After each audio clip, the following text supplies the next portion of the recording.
We are recording. Howdy, y'all. I'm Laird. This is Silver. Hello. And Silver is going to be my wonderful DM progressing through the Lost Caverns of Sochonth. I think that's named close enough. Using the characters from the last three videos. I have gone back and updated all their hit points, and I've given them all backgrounds because some of them did not get them the first pass because I'm silly. On your behest, let's begin. All right. To set up the adventure, you are all members of an adventuring party united in weeks past on a pursuit for a common prize, the treasures of the Lost Caverns of Sojanth, the former lair of the Archmage Ilwilg, the so-called Witch Queen, which, after weeks in the mountains, in the wilderness, it almost seems like you're all the same person. Yeah, we really got hit by that madness up there. Yeah, it was a lot of team bonding. But as you were guided through a lot of hard-won clues, you trekked through the Yaltic Mountains as you found a mountainside mall opening up into these labyrinth of caverns. There's stalactites, stalagmites growing at the entrance that give the cave a mouth-like appearance. And it is vast, over 40 feet wide, 20 feet tall, blackened with soot. And as you enter the mall, kind of a wide passage opens, and there is kind of rough stairs that bring you down. It is dark, it is dank, it's gross. You feel kind of the humidity in the air, as well as you hear various chitters of underground creatures and other things that may be living down here. But as you enter, let me reveal this for you. Okay, because you said it's dark as we enter, as a D&D player, I must protest. 5 of 6 have dark vision. All right, so it's less stingy. It's just kind of like it's twilight for you. Fair. You can still see, but And then the poor 6 guys being dragged along by the other 5. exactly. See, which is the one without dark vision? Of course, it's the paladin. Or the paladin. I just think that's funny. So as you enter the first cavern, you see this wide cavern is ringed with a mixture of rough passageways that look to just be carved through time that lead away from the entrance into the unknown. And besides each of the tunnels, there's a grotesque face carved into stone. Each face is slightly different. One has flap-like ears, another has tusks, the other is kind of a wild, like drooping tattles, and all are strange and interesting. So the one with flap-like ears, one with tusk, one with drooping? Yes. And I will ping them. You see them right here. Okay. So there's 1, 2, 3, 4, 5, 6 mouths. There is 6. Yes. Okay. So I'm going to number them just for sake of ease of communication. The closest, farthest left is 1, 2, 3, 4, 5, and 6 is the far right. Yeah. 1, 2, 3, 4, 5, 6. Yes. 1, 2, 3, 3, 4, 5, 6. Yeah. Okay. So as they get down there, first thing that's going to happen, my war wizard, the Earth Genasi Dwayne, he is going to use a 4th level spell slot and a meta magic point to extended cast Conjure Minor Elemental, targeting all 8 into the same, choosing 8 elementals of CR 1/4 while we're choosing a single square to place them in. Okay. As you do this, and as you approach these tunnels, you see the faces on the walls morph and come alive as they all say in this deep tone, "Turn back. This is not the way."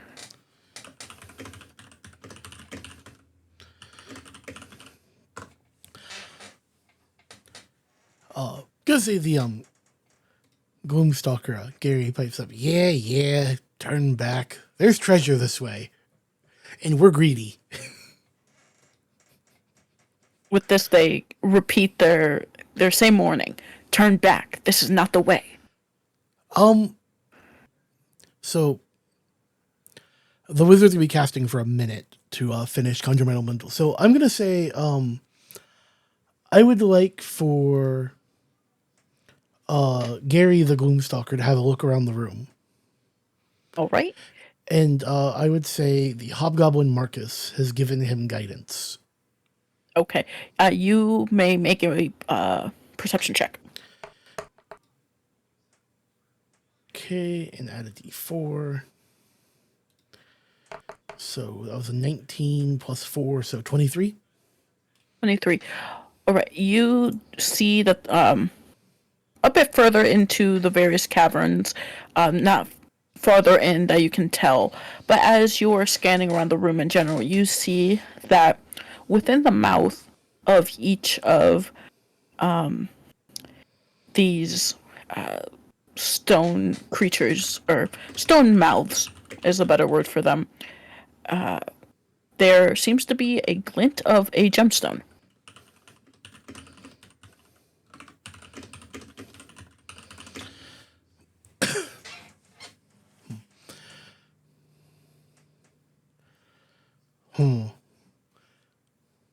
Can I reach the gemstone? Yes, you can.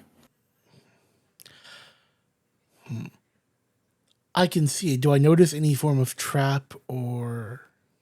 So the gemstones are in each of their mouths.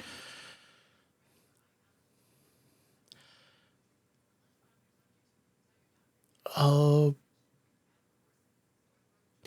gonna say, Gary walks up to one and goes, if I ask nicely, can I have the gemstone?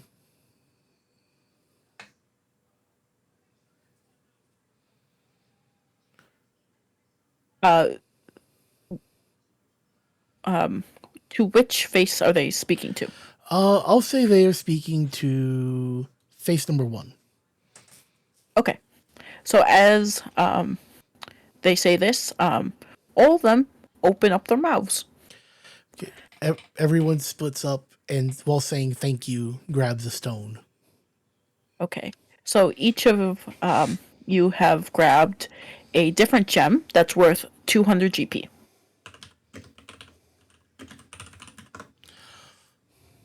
Thank you. They all kind of nod back, and I just. Has it been about a minute? Yes, I'd say with everything, it's been about a minute. So yeah, 8 Chwingas pop up, each one jumping to a different party member, with the remaining 2 hanging out on Dwayne. So Dwayne has 3, everyone else has 1. For chat, the Chwinga is a tiny CR0 elemental that can cast Pass Without Trace and Guidance at will, as well as once per day they can give a supernatural charm, which I would like each one of them to do now. Okay.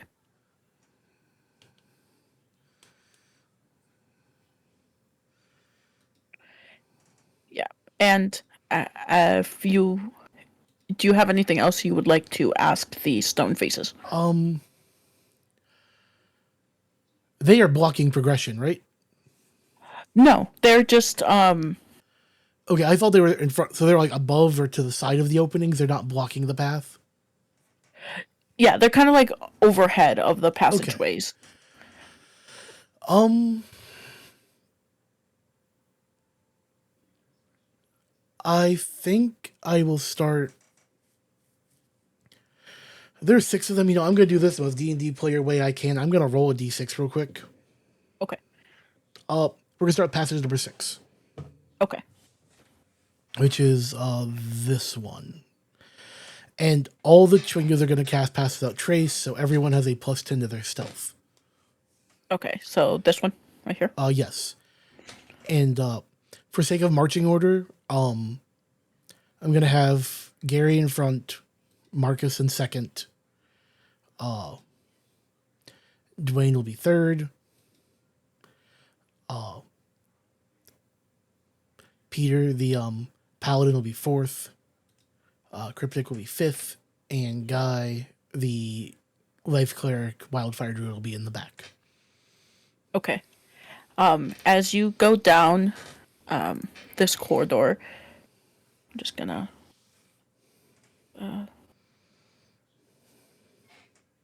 enlighten things real quick.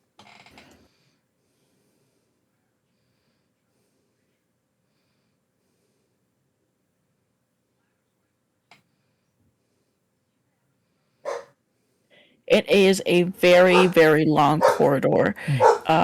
You see that it is the floor becomes very sandy and it's very long and wide and it's strewn with just piles of bat poop. There's just guano everywhere. So if there's a wizard that needs to cast fireball, they're in like prime category Dwayne for them. definitely like puts some away in a pouch for later. Like, you never know when you need a bit of bat guano. Exactly. For Can't the take it for granted. auspicious wizard, you know, you need to be resourceful. Ingredients are expensive. And yes, he made an earth pun because he's an earth genasi. Can't take it for Yes. granted. Along also the floor there's small fungi that sprout from the bat droppings and along the walls. And you hear just a cacophony of chitters and squeaks above you. I'm gonna have my Twilight cleric, Marcus, look up. Okay. You see thousands of roosting bats covering the ceiling. And as you're going through, please roll me a stealth check. Okay, so they all have +10 to their rolls. So I'm going to start with Peter and just work my way down the list. So stealth. Now, because it says disadvantage, is it going to roll it twice for me? Nope, I have to do it twice. So that was a 17, which should be a 27. 16 for the paladin. For the wizard, it's going to be a 28.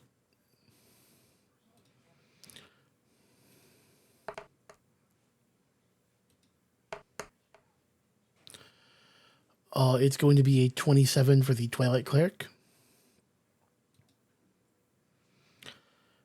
For the Bugbear, so that'd be 31. 22. For the Gloomstalker, a 31. And for the Druid, 26. 26. Okay. You are able to move through the corridor without disturbing the swarms of bats. As you continue, the cavern widens into a gallery of considerable height and length, and there seems to be more clusters of small fungus growing.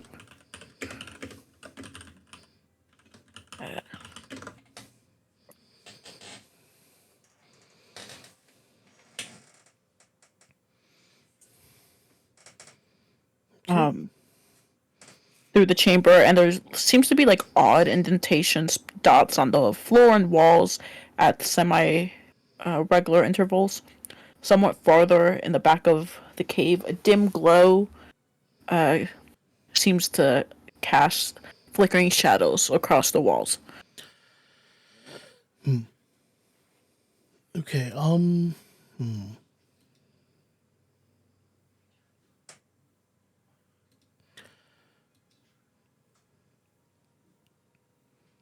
So I have them for an hour, or 2 hours because I extended casted it. So I'm going to. How long is it before I commit to this idea? First level spell, find familiar. It's an hour and 10. How long is it for? I'm going to ritual cast Unseen Servant. Takes 10 minutes. Okay. And I'm going to ask it to walk down this section of corridor. All right. The newly illuminated. Okay. Yes. And I'm going to have it stop. I see there's like the start of a junction right there. Mm-hmm. So I'm going to have it stop there and then come back. And on the way out, it's going to go in a straight line. On the way back, it's going to go left to right, kind of like a printer. Okay. Um, you, as it goes forward, you see as soon as it hits one of these indentations, you see a slug-like being kind of slither out and like knock it down. It can knock down the Unseen Servant. Well, not knock it down, but kind of Brush it into it. sends, yeah, brush into it. Okay. It kind of sends something over. So every time it brushes against those burrows, you could say, you see kind of these oozing slugs pop up. How high are those burrows off the ground? They are in the ground. Okay, so they're on ground level. So if I could find a way to feasibly be 5 feet above the ground, I'd be fine, right?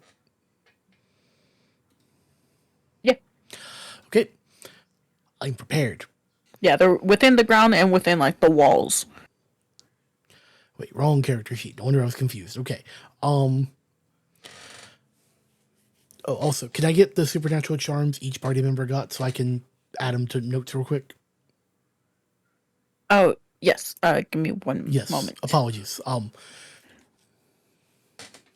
Howdy, Limes.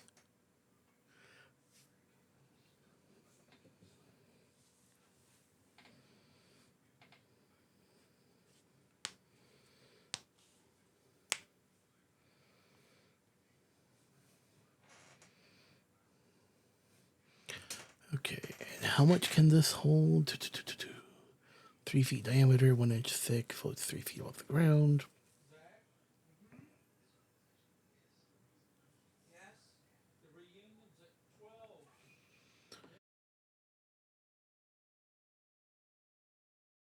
Yeah, apologies. Just looking for the list of charms, making sure I have the right list out with me. Yeah, no.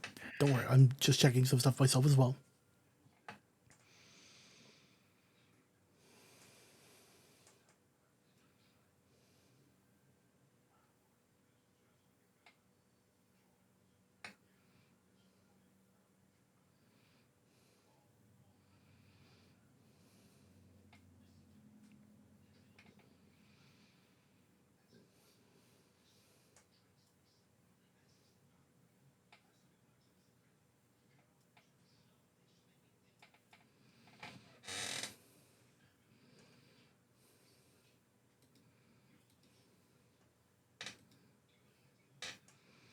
Okay, what other rituals do I have just to make sure? Okay.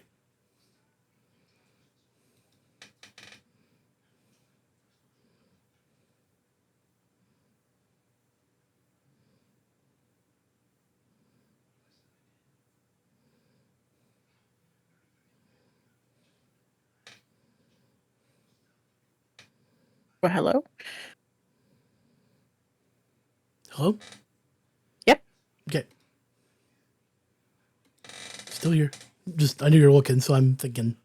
Oh, no worries. I just wanted to make sure I'm looking at the right list. Because the fun thing about D&D, a lot of it's just like, oh, no worries. Like, I won't tell you if this is homebrew.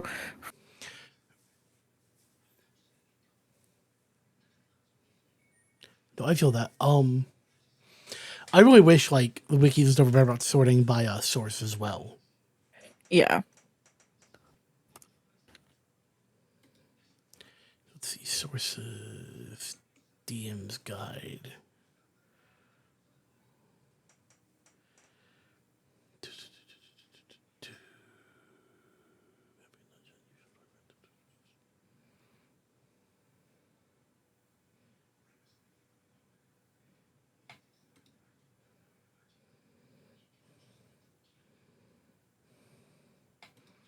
Okay. If you want the There. core book charms, they are under other rewards, supernatural gifts, charms.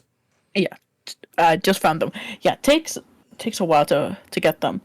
But the paladin, they got the charm of heroism. Okay.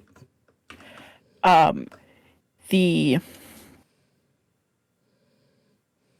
Gloomstalker got the potion of, well, the charm of vitality. Okay. The druid got a charm of restoration. The wizard and the cleric got charm of feather falling.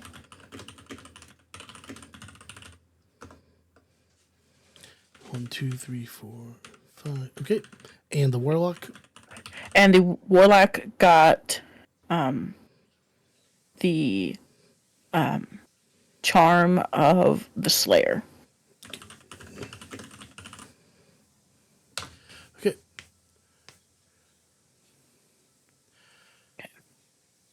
But yes, as your unseen servant kind of brushes up through there, if it makes contact with any of the burrows, you see the slugs kind of ooze their way out, kind of as in a grotesque form of whack-a-mole. Okay. So after Dwayne sees this, he is going to ritual cast Tinser's floating disc. Okay. 10-minute cast time. And one at a time, he's gonna shuffle the party from here to here. Okay.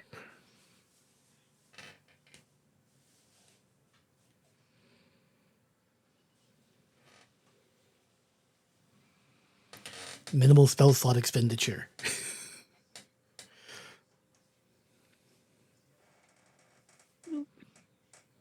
As you are ferrying your group across, what suddenly hits you is the smell of kind of this cavern that opens up, the smell of stinking sweat, smoke, and spoiled, rotting meat. Wonderful. You see, you see that there is old, cracked bones as you kind of peer through.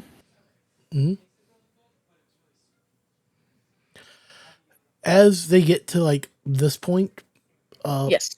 they'll step off and they will again resume stealth and pass out trace free triggers from all the Chwingas. Okay. Uh. Okay. Yeah, you see there's old cracked bones and skulls kind of strewing the floor. There is, and just for sake, you could say that you're here just kind of observing before entering this cavern or this cave. There is a large flat rock that's supporting massive stone goblets and a giant carcass of a giant toad, picked clean and just buzzing with flies.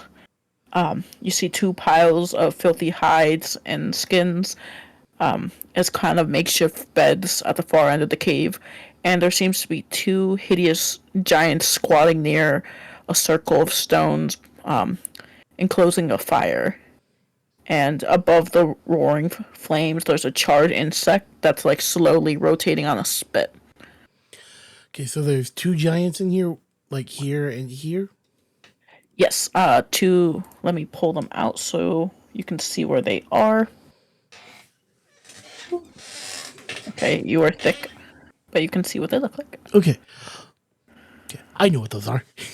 Yes. They have the same charisma as my actual character, Marcus. Yes. For those for over the table, they are Foromans. Fomorians? Fomorians, yes. Yes. Pronunciation's not my strong suit. So It's yeah, okay, they're yeah. just here waiting for their cockroach to get crispy. Okay, and they have not seen the party yet, right? With your stuff, no, they have not seen you. Okay, so because everyone's kind of clustered up, so everyone's like within 10 feet of the paladin for his initiative bonus, and they are going to.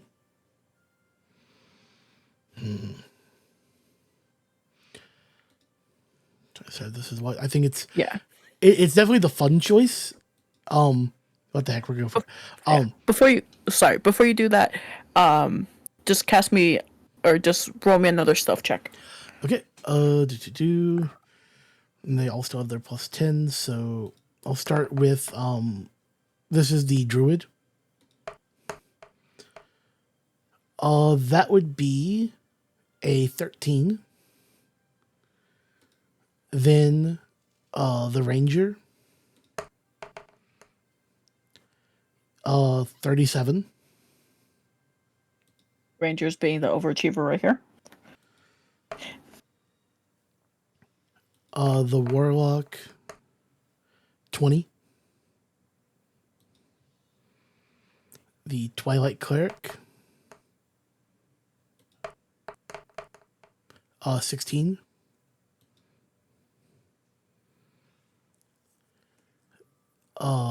The wizard 19.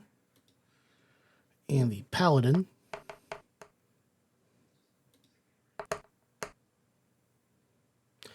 15. I want to let you know I rolled 4 nat ones. Yeah, I had a feeling. But as you all kind of group together, finally like getting your footing, you kind of see each other tense up. The druid, kind of trying to get a better look at their surroundings. They trip over and kind of like stumble a mound of rocks, and the paladin kind of tries to help them, but they also make noise because clanky clanky paladin, and you see the two Fomorians kind of turn over and look at you. Okay, so a fight it is. Yes. So Okay. please roll for initiative. Okay. So I don't have character sheets in roll 20, so doing the initiative tracking is gonna be a little annoying. So I'm just gonna roll them real quick and call them out for you. Okay, no worries. The druid got an 18. Wait, no, it's actually a 22. I forgot to add the 4 from the paladin to that. So the paladin's aura. So yeah, it's a 22 for the druid. The ranger gets a 12. The warlock gets a 17. The twilight cleric gave himself advantage.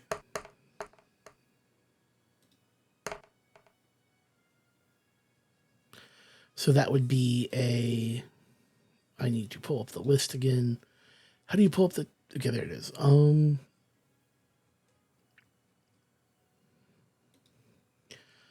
That'd be a 19 for the cleric.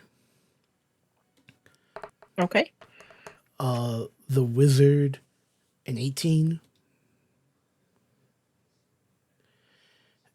And the paladin, a 23. Okay.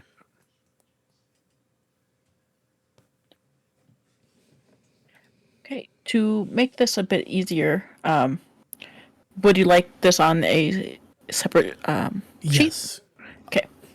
So here we go. We're just gonna eat ourselves over. Come on. There we go. Okay. Let's see. Well, let me just drag these tokens out. That would be so handy if it would. Come on.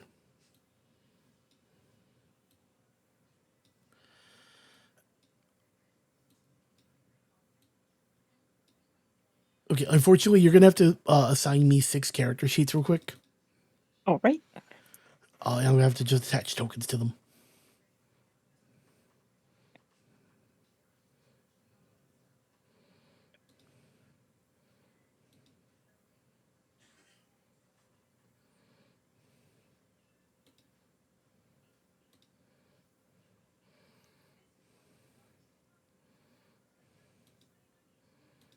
Okay, so library.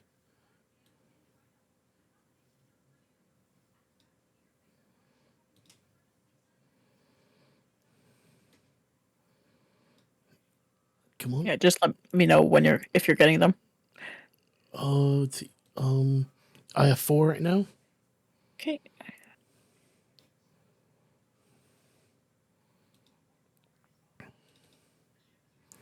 Okay, so that's how I have to do this. So, come on. I'm trying to attach a token. Okay. If you insist I do it this way. Okay.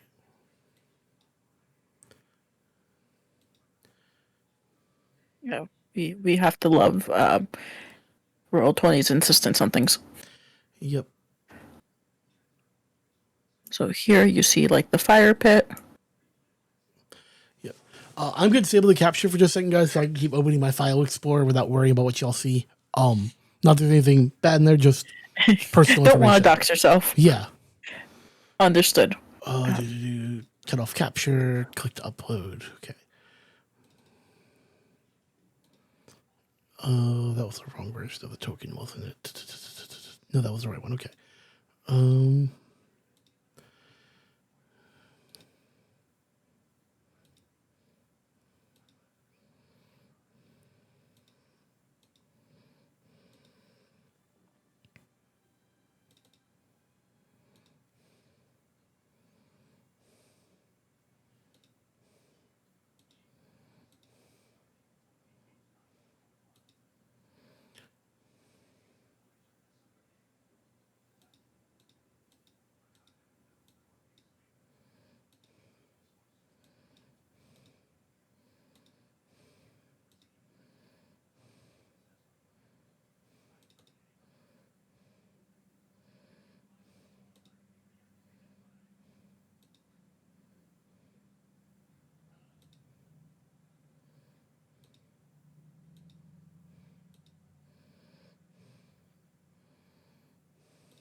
Okay, so now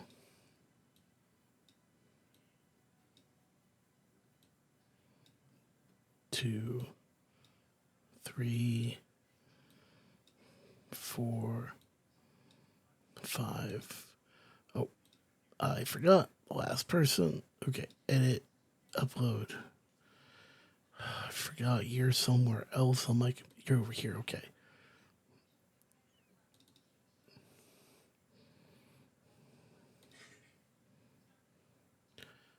Okay, so just to make this.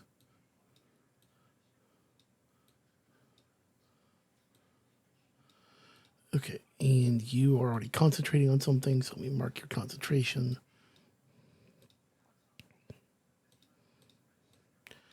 Okay. You have a 10-foot aura.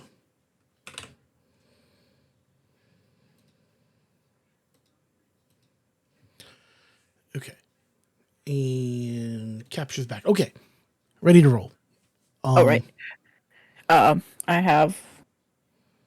Uh, trying to see. If you can just tell me which is which, so I can put them in the turn order, make it easier. Okay. So the front, the one who's closest to the Fomorians, that's the cleric. Okay, so He's that a was a hobgoblin. nice. Okay.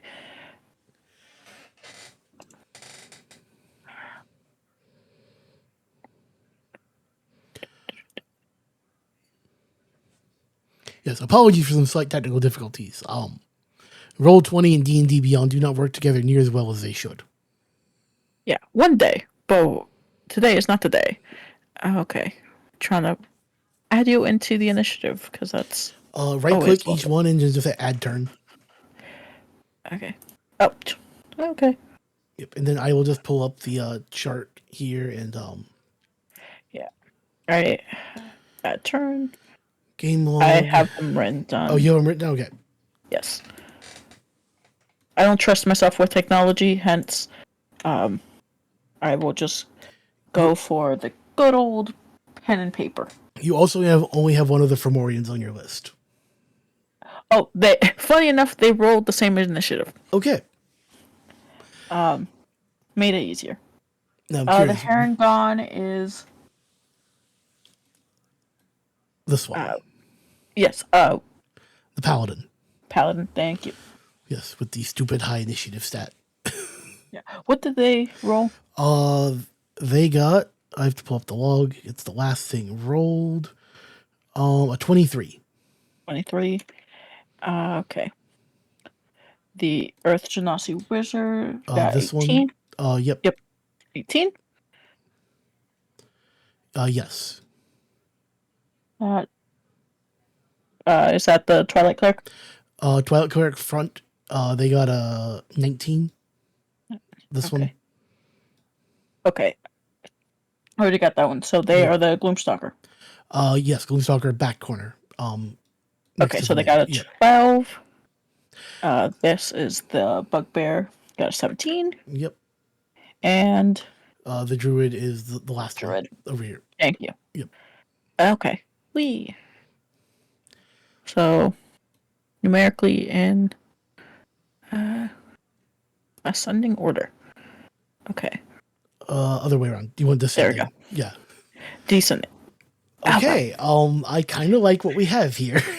Yeah. So, again, apology for technical difficulties.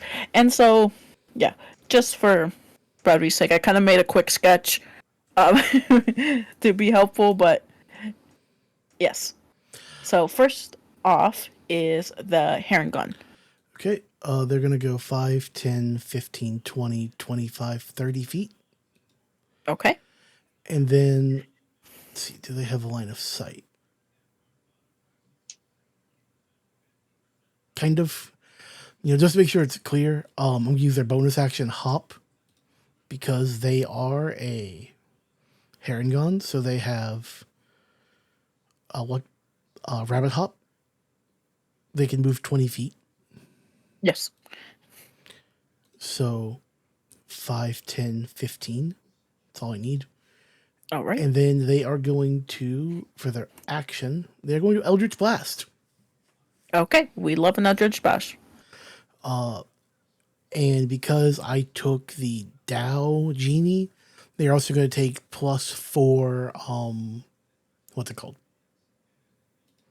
Bludgeoning. Okay. So, actions, attacks. So we're going to roll. The first beam is a 13 to hit. That misses. Okay. Second one is a 22 to hit. That hits. Okay. It's going to do 12 damage total. Okay. And I don't remember what my second invocation was. Give me just a second. I think I took Propelling Blast. Yes, so it's going to be pushed back 10 feet as well. Okay. You kind of see this hulking beast kind of grumble and stagger as it's pushed. Just we'll say for brevity, it's pushed up against the wall. Okay. Okay, and that'll be his turn. Action, bonus action, movement. Okay. Moving on to the druid. I apologize. I'm going to need a singular extra sheet for a wildfire spirit. Oh, no worries. Because they're going to step up and they are going to bonus action. Or no, it would be. I want to make sure I get this right. I got you. Actions. Yeah, they're going to use their action to summon their wildfire spirit. Okay. and they are going to summon it. Um, what is the range on the summon? I don't see that mentioned. Um,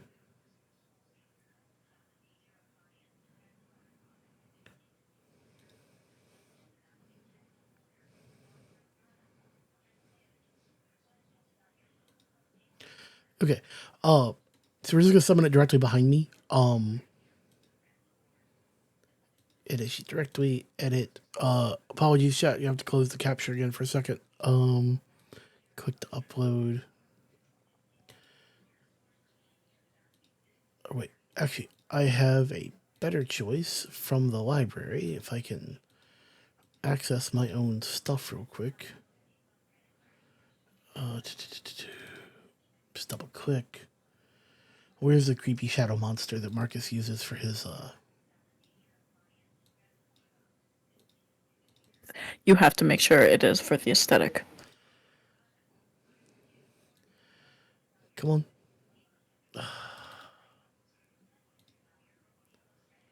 Okay, click to upload. I'm going to just pull something out of my files. Come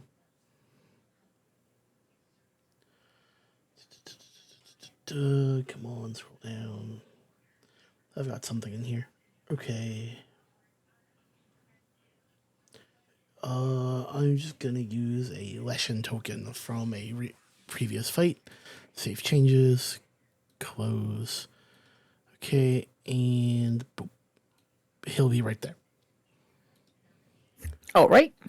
Okay, and let me quickly features, class features. I want to mark that I did that so I keep track. And then bonus action.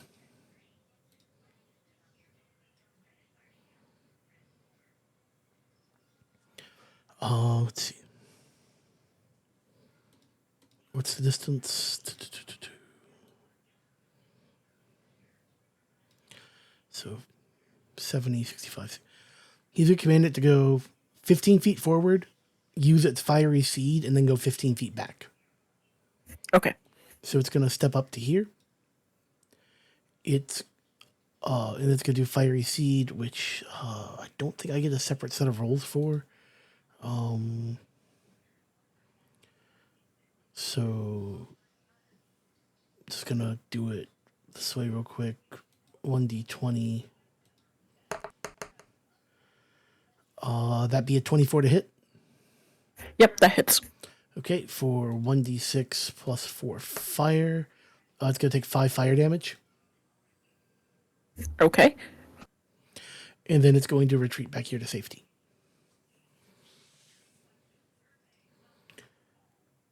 And action, bonus action movement, that is the druid's turn and the paladin. So Okay.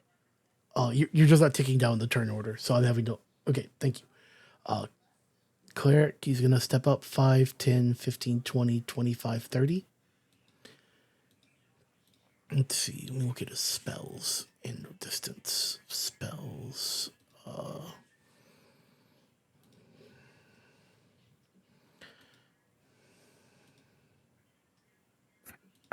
Also, I don't forget to turn back on the capture.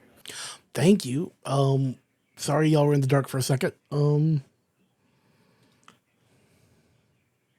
Yes, it was black because I'm silly, decaf. Okay, that's it. Going to second level cast Moonbeam. All right. It's going to make a 5-foot circle with a range of 120 feet.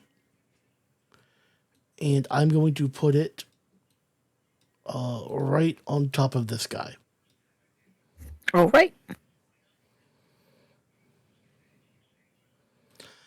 And he is going to need to pass a Constitution saving throw.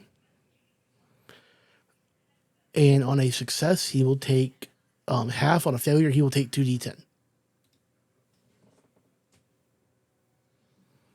All right. So, because I will probably end up moving it, I'm just going to quickly there. It's ugly, but it gets the job done.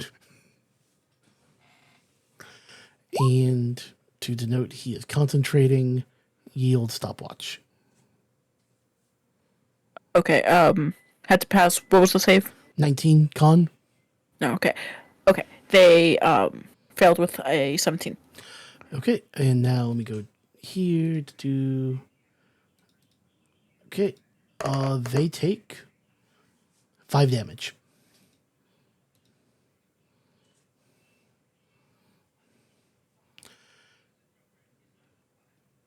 And then let me see what. Yeah, you see the cavern just illuminate, and these like grotesque giant can just recoil from the light of the moon. Just they're not having a good time. Fair. I don't blame them. I don't think I would be either. Um, that will be it for his turn.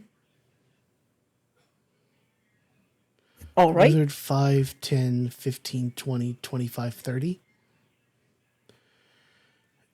And then they are just going to take their action to dodge. And that's their turn. All right. Next is this guy. 5, 10, 15, 20, 25, 30. Okay.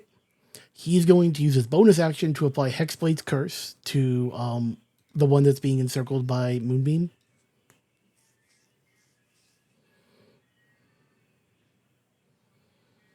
Okay. So they will take proficiency bonus extra damage when he deals damage to them, crits on 19 or 20. And then he is going to actions. Wrong character sheet. Where's Cryptics? There it is. Okay.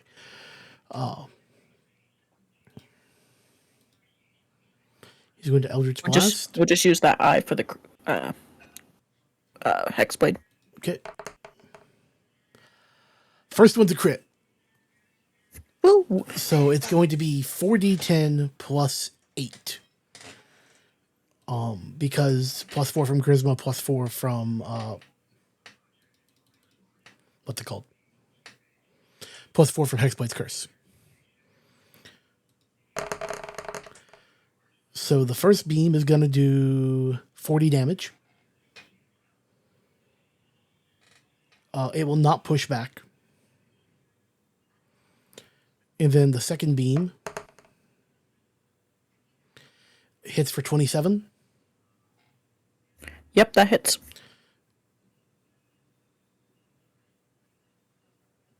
Oh, I also forgot. The damage on the first one was incorrect. I apologize. I don't know why I assumed it was 2d10 for the hit. Brain went stupid. But it did get 2d6 added to it. So the first damage roll should have been a. Yeah, I'll count that. It's a 6.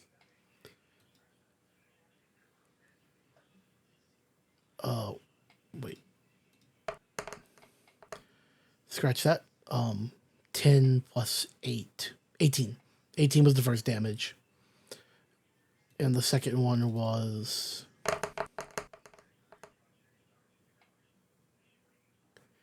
18 plus 8. 26.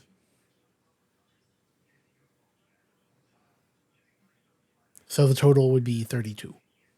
Okay. As you blast this Fomorian, you see kind of chunks of its rotted flesh just kind of be shot out and like kind of splatter on the back wall of the cave. Lovely. Okay, that was action, bonus action, movement. So now it's up to the Gloomstalker, who has 40 feet of movement. Yep. So 5, 10, 15, 20, 25, 30, 35, 40. And then 75 feet. Let me look at his sheet real quick. Okay, because he has sharpshooter, he's within range. He is going to attack with precision on the first one. So it's All a right. d20 plus a d10. Or double check that. I think it's actually a d8. Yeah, it's a d8. So we double check ourselves. D20 plus a d8. That is an 18 to hit. Yes, that hits. Okay. And then Oh, and that was even before stats, so that was good. Attack.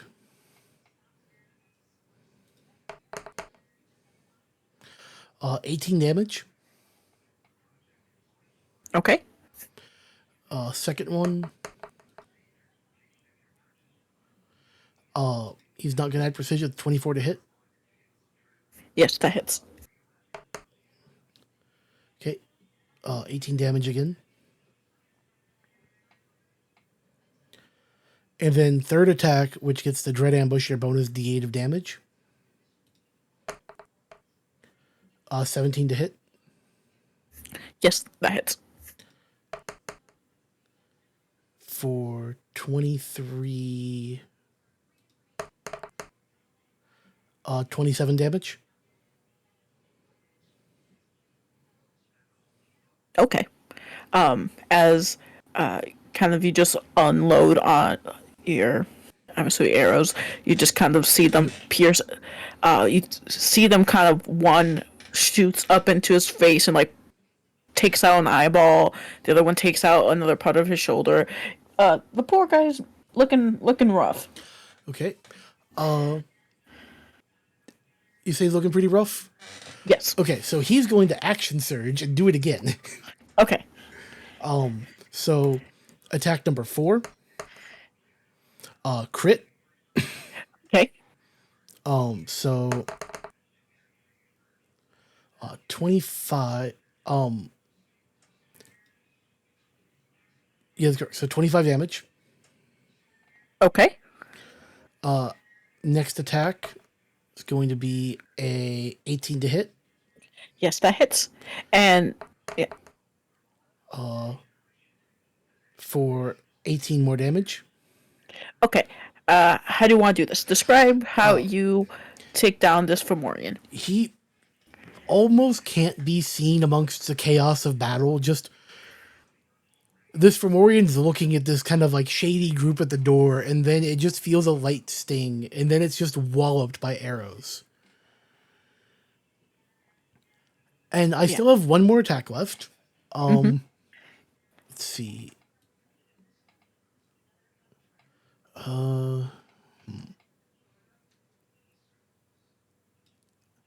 It's a bit of a tough one on the line of sight, but he's going to go for the one in the back. All right. With a 16 to hit Yes, that hits. for second 22 plus 25 damage. Okay. And then bonus action attack. Which is a 22 to hit Yes, hits. for 19 damage. Okay. Just for fun, does anyone in the party speak giant? Let me check. Druid primordial, common deep speech primordial, and abyssal. Common primordial, common primordial. I wanted that to have like a common language they all spoke. They're a bunch of urchins. Feel that. Okay. As this Fomorian click off. Wait, before any other attacks. Action, bonus action move. Nope, I'm done. And action surge. Let me mark that I've used his action surge. Okay, yeah. You see this Fomorian in like a guttural scream just like run over to their buddy. 5, 10, 15, 20, 25, 30. That's all they can do, but you know, I'm just gonna have them stay here. And just for the chuckles of it, he will say it in guttural giant, but then afterwards you kind of hear the sobs uh in common. Just Jeremy, no. I'm sorry. You'll see him again soon. Comes the ominous voice of the council, as I've now deemed the party. They act as one. So next up would be the paladin again. Yes. And Before it is going to. oh, sorry, I thought that was the end of its turn. Oh, no worries. It was just being dramatic. Let's see. It can. No, just out of range. So I actually can't do anything. So yes, it is the Hirgon's turn. Okay, he is going to Eldritch Blast.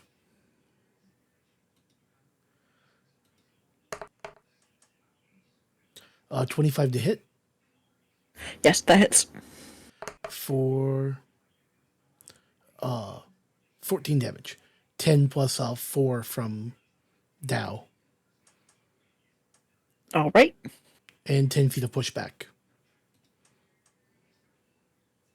You see, as it's pushed back, so it kind of like grabs chunks of Jeremy's flesh and it gets Ooh. flung back to the wall. Like, Jeremy, no! Okay. You were too young for this. I am very sorry. You're going to see him again soon. Okay, 29 to hit. And 13 damage. All right.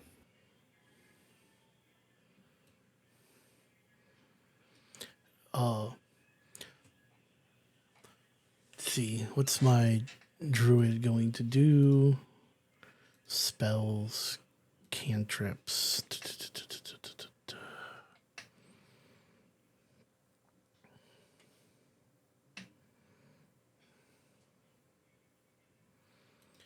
He's going to command his fiery spirit to step forward.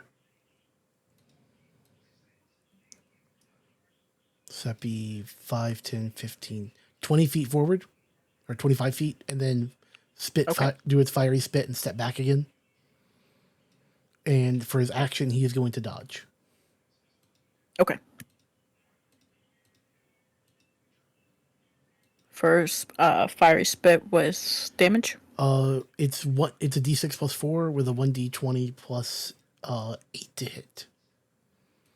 So 1d20 roll. That is a 10 to hit.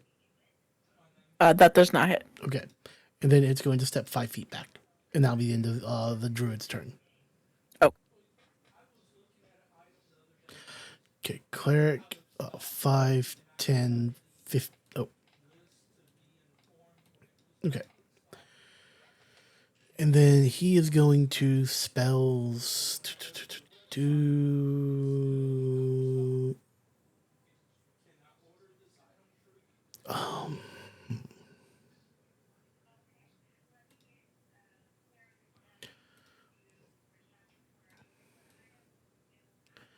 Okay. He's going to step forward to here, and he's going to cast Toll the Dead on that Fomorian. okay.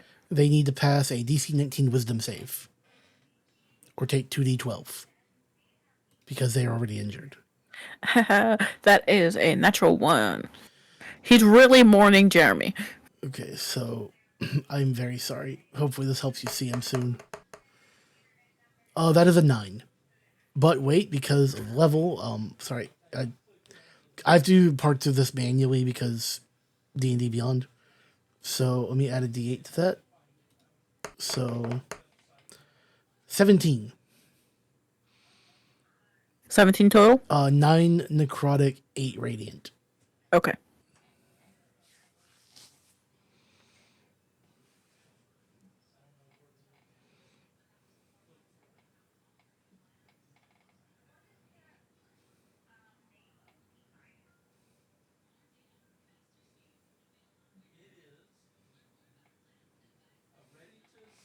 Okay. 5, 10, 15, 20.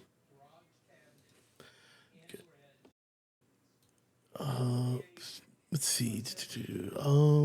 Cantrips. Okay, I'm gonna firebolt. Okay. 21 to hit. Hits. Okay. 15 damage. Okay, as you know, this unnamed Fomorian is pinned against a wall and just kind of dizzied from being pelted by arrows and force, and now just you smell, along with the already rancid smell of the area of rotted flesh. Now, add to that is I'm kind very of sorry. I will be singed. right back. No worries, singed flesh.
I'm back.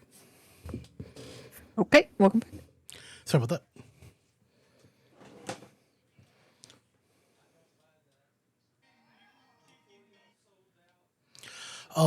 Sorry, you were describing his experience getting hit by fire.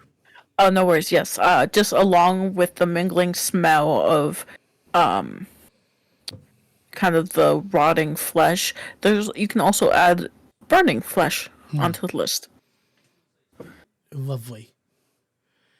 Okay, but that was action, movement, no bonus action. When we remove his dodge token.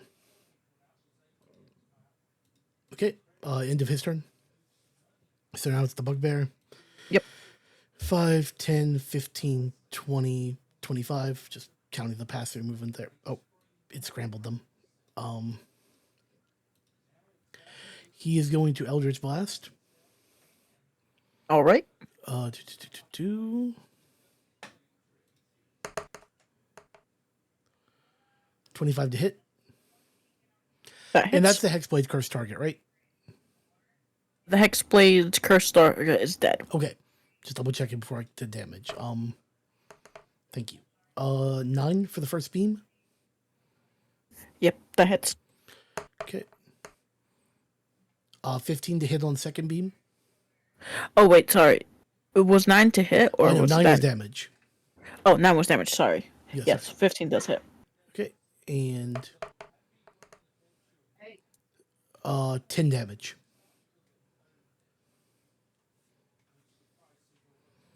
So 9, 10, and what was the last damage? It was just 2 instances of damage. It was I only have 2 beams. Give me a second. To game log.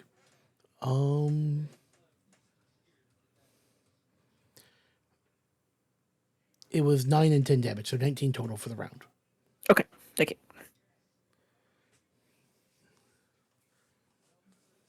Okay. Move starts to step up 5, 10, 15, 20, 25. And he is going to unload 2 shots into this poor guy.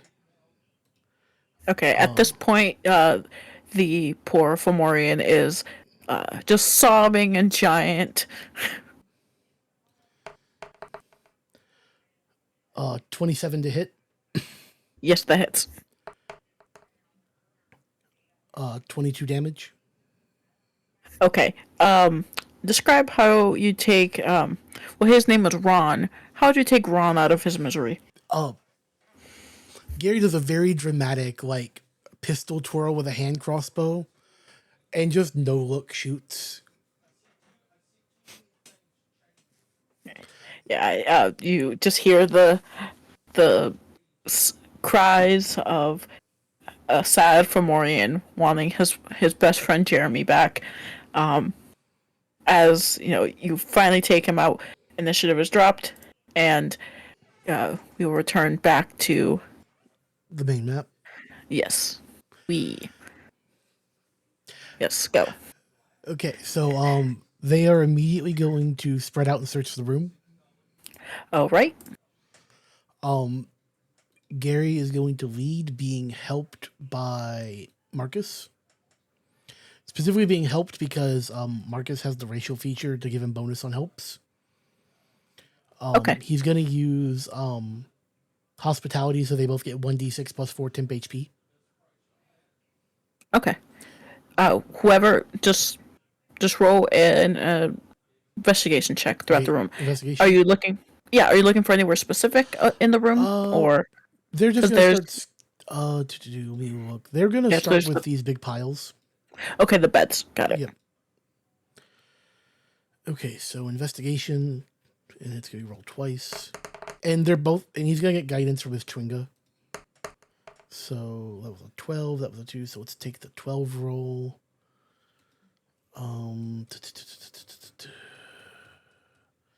So 16 plus a d4. 19. Okay, 19. As you are scrounging through the first bed, and well, I'll just say for both of the beds, you find in each bed an ivory mammoth tusk that is each worth about. So you find two of them, each worth about 600 gold, that weigh about 100 pounds. You find in you also find like these cute little charm bracelets. One that says like Ron, and the other one says Jeremy. It has like little hearts. It's like when you're like macrameing and at camp. Um, yeah. But you find those on each of the respective beds.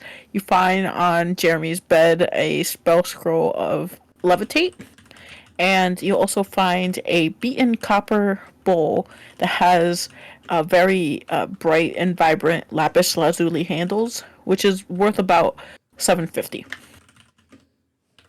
Okay, Dwayne is going to ritual cast Tensor Floating Disc, All right. and the party's gonna. Oh, sorry. Is there a passageway right here? No, there's not. There's just a Okay, solid wall. so they're gonna Tensor Floating Disc everything back to the entrance room. Okay. You know, doing the shuffle to get past this thing again. Yeah. You shuffle past. You still see the slug. They are kind of described as cave morays.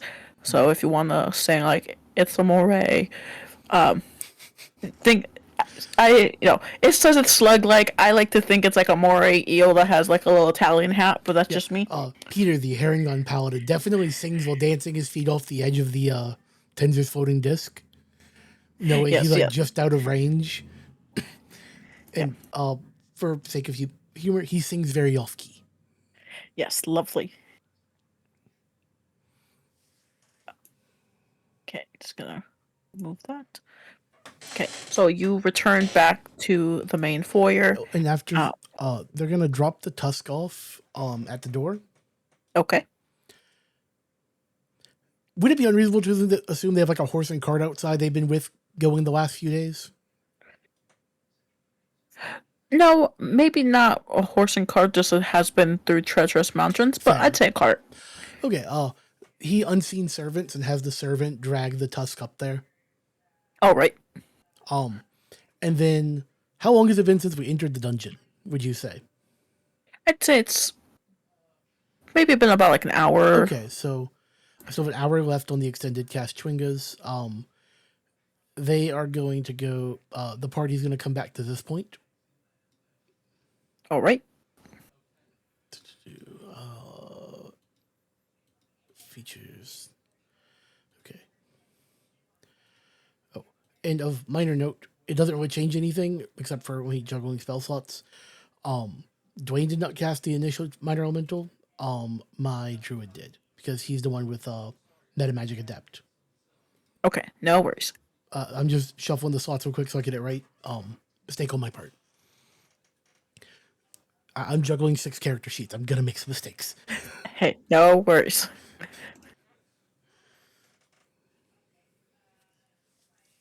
And again, tread quietly through the bat area so they don't disturb the bats. Okay.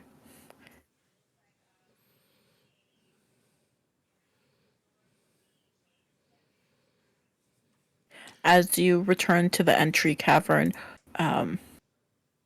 which way would you like to go? They're coming back to this point because it looks Yeah. like the path diverges from up here. Oh. Do do do do do do do do do do do. Up here. Yep. Okay. And again, stealthily with constant spam of pass without trace.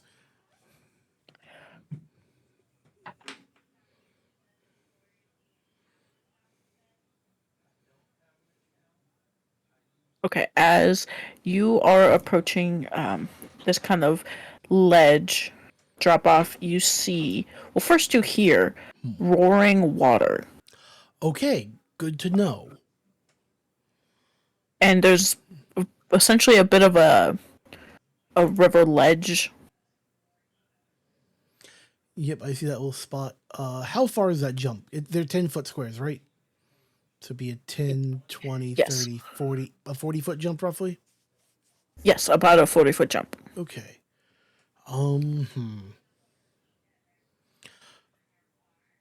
Okay.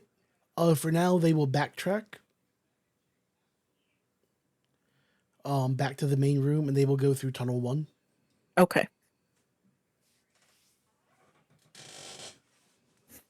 As you are going through tunnel 1, you see that there is a fork in the road. Would you like to go left, or would you like to go right? They're gonna go. Is this a fork or does it end right there where that map square cuts off? Can they like hug this right wall? Is that a path upward? Yeah. Yes, there is a path up there. Okay, they'll go that way. Marking the path they took with an X on the floor. Okay.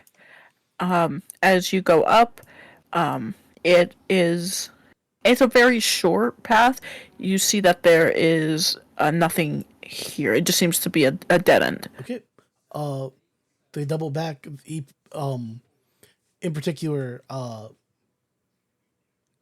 Cryptic puts a D over the X to mark that it's a dead end, and then they are going to make a left here and then go this way. Oh, right.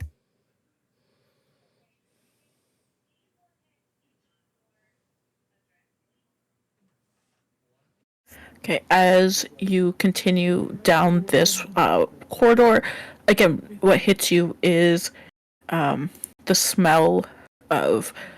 Well, first off, it's a fairly winding path, but you are suddenly hit again with the smell of backguano. So this, again, a wizard's paradise. If you are a pyrotechnic, golden. Okay. They kind of carefully follow. So right, and then along that top wall, right, and then right again.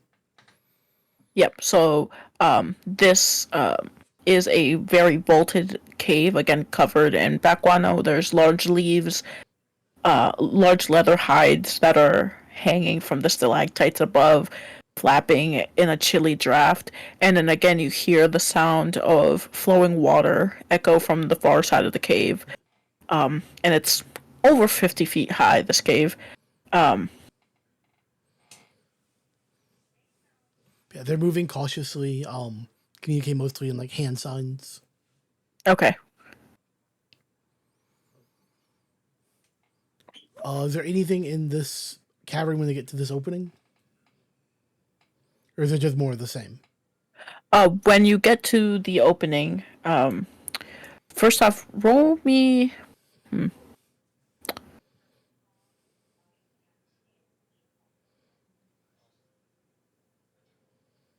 Uh, roll me a perception check.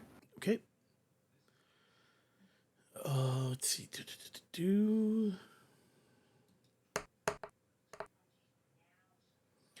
26. And Okay, he'll get a 26. D4 from Marcus, making it 28. Okay, you first notice the well, of course, this would have been a cave that would have hosted dozens of bat before, but you notice that in like the leather hides that are flat hanging, almost like really bad laundry and kind of flapping, you notice one that stands out, and you see that it is not a leather hide, but is in fact a creature kind of hanging off the stalactite, kind of tail wrapped around, like waiting to drop on one of you. Gary, the human ranger, would pointing this out, and everyone would kind of like shuffle around a little bit. Okay. Yeah. As you shuffle, this creature just drops, and kind of you hear its um, leathery flaps kind of go up to you. Roll initiative for me. Okay, and I'm gonna say again, they're all close enough to the paladin because they're moving so close together. So I'm gonna start again with the druid. That would be a plus 2, 13. Okay. The ranger, 16. Man, boy needs to shape up. His rolls have not been the best. Oh dang. Cleric gave himself advantage again after that last fight. So 12. Okay, so 17 for the cleric. Okay. Give me Yep, one sorry. second. I know I'm going kind of fast. Oh, no worries. Here it is.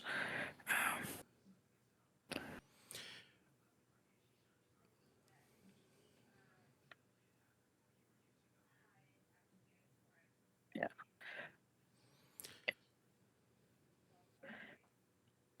Yeah, I'm just trying to get the torn order. Tor- Turn Turn order. order. Not torn order. Huh. Okay. So, so you said the cleric was 17. 17? Okay. The druid. It's like I'm scrolling down. I'll read off again. Okay. So the ranger was a 16. Okay, so let me. Come on.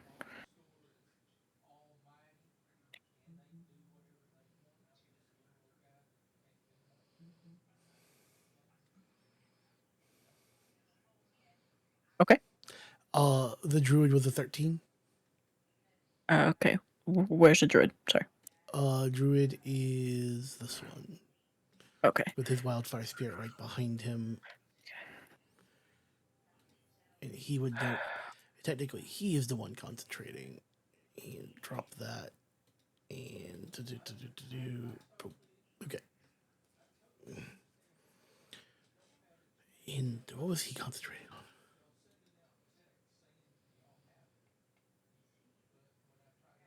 Moonbeam. Yep.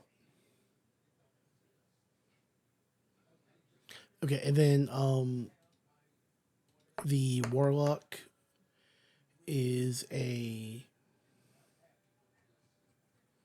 19 23, 3. Okay. Hmm. and the paladin is 26. Is the heron gone, correct? Yes. Okay. It is not letting me. It's not saving any of them. Lovely. I'll start working on some of them for you. All right. 1, 2, 3, 4. Yeah, for some reason it just didn't want to save for me, so apologies. Nope, that is a-okay. Okay,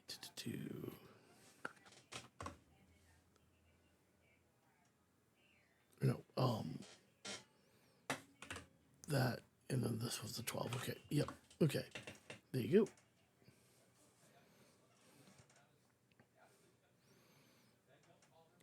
go. And what did the monster roll? I can't actually add that one. Never mind. It rolled really bad again. It's less they're rolling bad, more I have tons of buffs. Yeah. And I guess just for sake of minutia, swap their order, and he'd be there. Okay. Okay. So So just in this room in general, it is it's a fairly small room. It's mhm. 5, 10, like 20 feet across. So 5, 10, 15, 20, 25, 5, 5, 10. So yeah, so essentially this circle is almost the extent of the whole room. So you just see this cloaker just dive on top. Well, we'll just put him here. okay, so first off, I did not add all my cantrips, did I? Yes, I did. Okay. Um,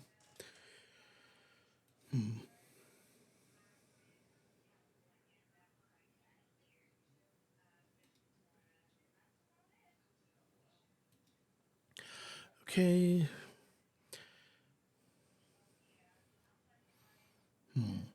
So I'm thinking. No worries. Oh, and he is no longer concentrated on Moonbeam, so let me fix that. So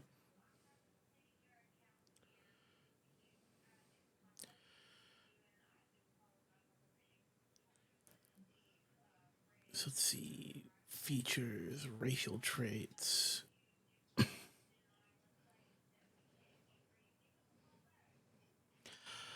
I'm going to use a rabbit hop All right. to hop 5, 10, 15 feet.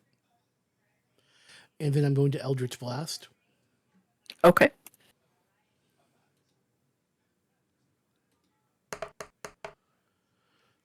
Crit. Okay. Nice.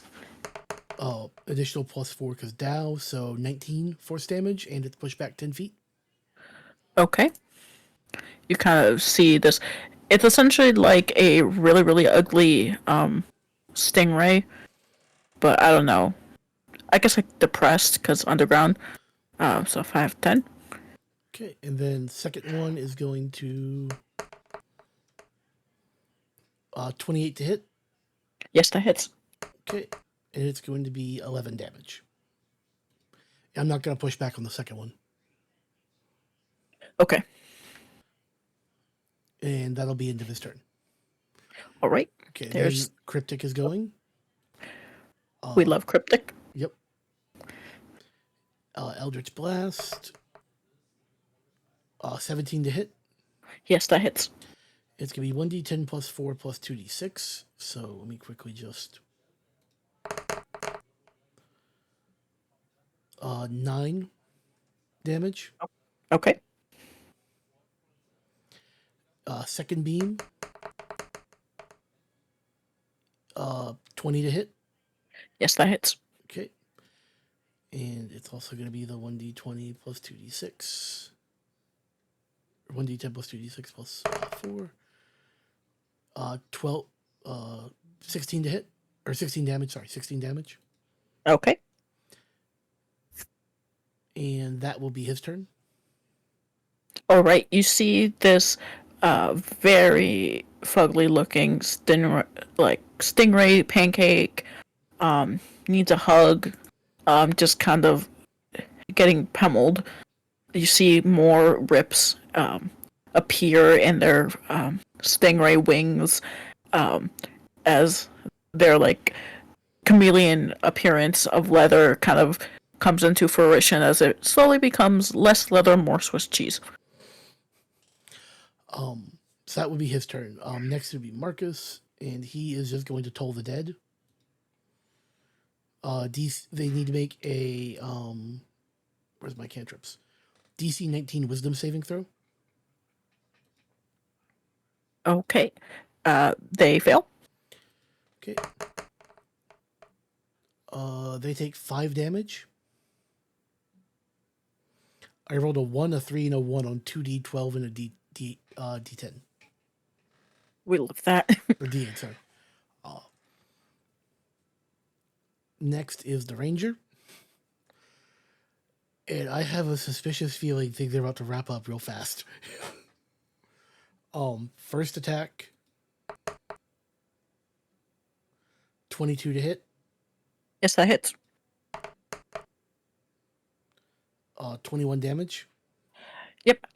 Describe how you kill this little cloaker fella. Gary kind of pushes Marcus to the side and just like sticks his crossbow under his arm and fires. Nice. Okay. Initiative is dropped. Let me remove this. We can go back to the map. Okay, and that was everything in this, and then that was this room up to the water, right? Yes. So the water again is about a 40-foot drop.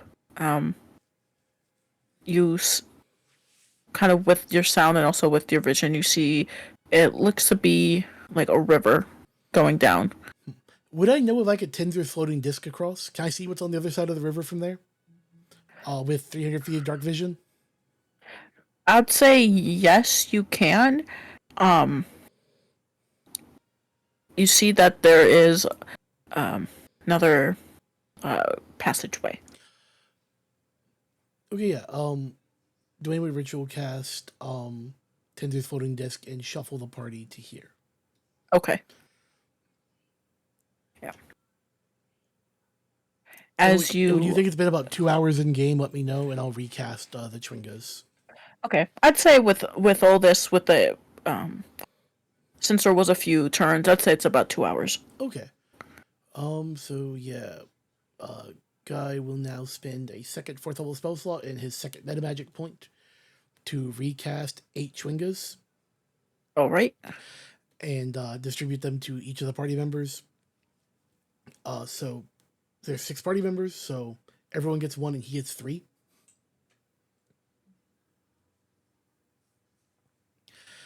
And they're all going to dispense another supernatural charm. Okay. Give me 1 moment. I apologize. I know that's obnoxious in terms of time management. Oh, no worries. I'm just grabbing a dice. Okay. While she rolls, chat, comments, feedback, complaints.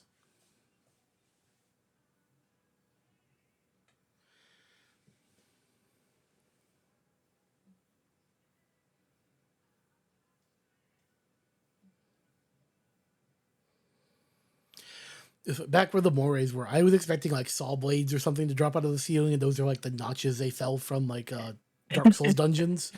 No, it was just slugs. But I'll just read them off as I roll. Okay. The paladin gets the charm of vitality. Okay. The wizard gets charm of the slayer. The cleric also gets charm of vitality.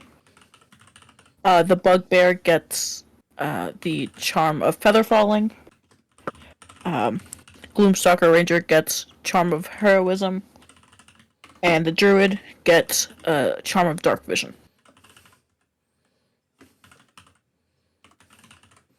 Okay.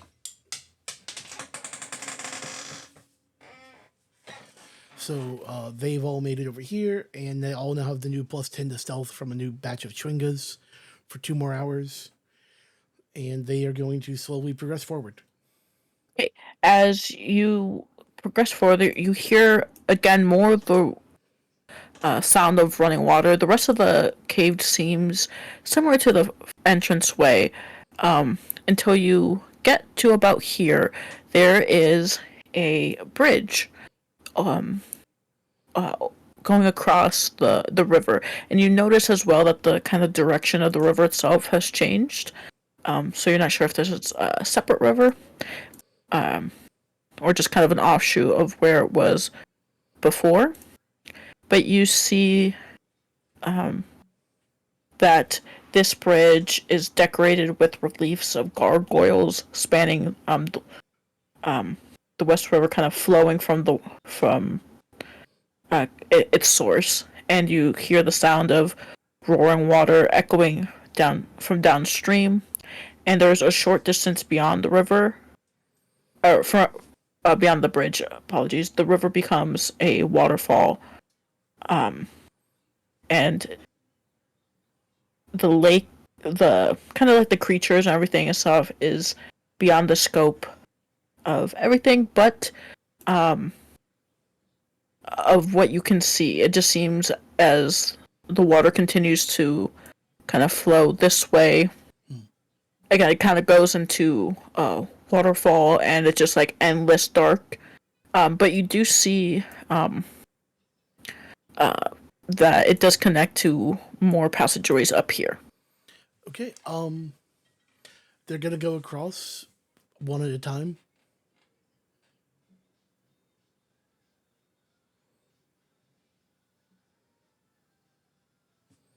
All right. As you continue upward, there looks to be kind of kind of fork on the road.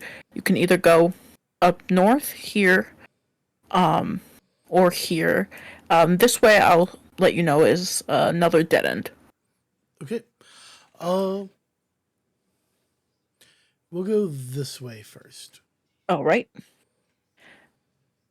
As you go up, you see that this cave is very different from the others. You see that while the other caves were full of, bat guano and stalactites and a shale and sand, this one is like a rainbow. You see that this vaulted cavern is displaying a rainbow of colors. On the wall and the floor, stalactites are hanging off like colorful icicles, and each stalagmite and stalactite feature bright swirls and streaks within them. You see mineral deposits kind of frozen in curtains and cascades and other hues. They gotta look in, collectively shake their head back up, and they're gonna go this way. Okay, they're gonna go this way. Yep. Okay. As they go, gonna just this is you go first up here. That's dead end. Okay.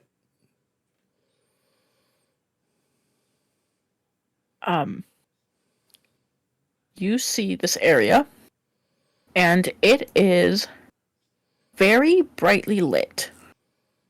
You see that this natural cavern opens up and gives way to what appears to be a luxurious parlor. There's crystal chandeliers that are bathing the chamber in very soft light, and there's the scent of orange blossoms and other expensive perfumes in the air. There is plump cushions surrounding a low table heaped with ripe fruit, refreshing beverages, and succulent roasted meats. There's low sofas and comfortable chairs that dot the wall of the lounge, and side tables between the sitting areas that are overflowing with gemstones and jewelry and other treasures. And there are four impeccably dressed human aristocrats laughing and feasting in the parlor. And you see an unseen string quartet just soothing them with music. Everyone kind of dusts themselves off and tries to make themselves look a little bit more presentable. Keep in mind, presentable for a bugbear, hobgoblin, two earth genasi, and a human. Dwayne kind of nudges Cryptic. This feels like the setup for a bad joke.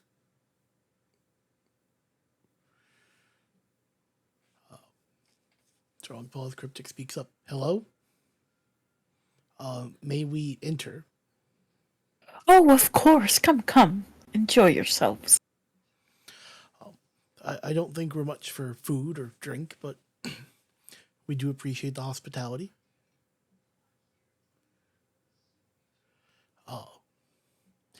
Don't mind my being blunt. Is there a room, or does the cavern continue in that direction, or is this little parlor trick, as it were, or whatever this is, the end of the road?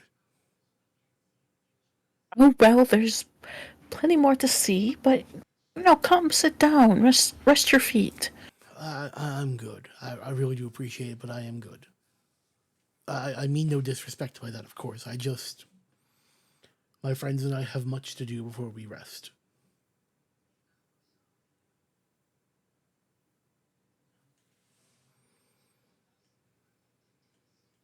Right. While you're in this room, uh, it before your refusal, anything else you'd like to do, you can um, look around the room. You can partake of Uh, the food. Everyone will take a good hard look at the room. All right. Um, just roll me a investigation check. Okay.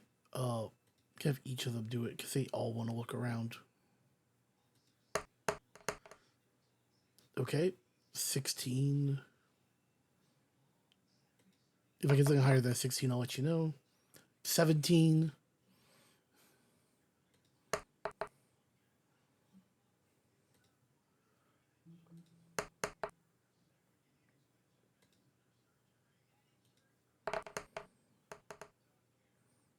24.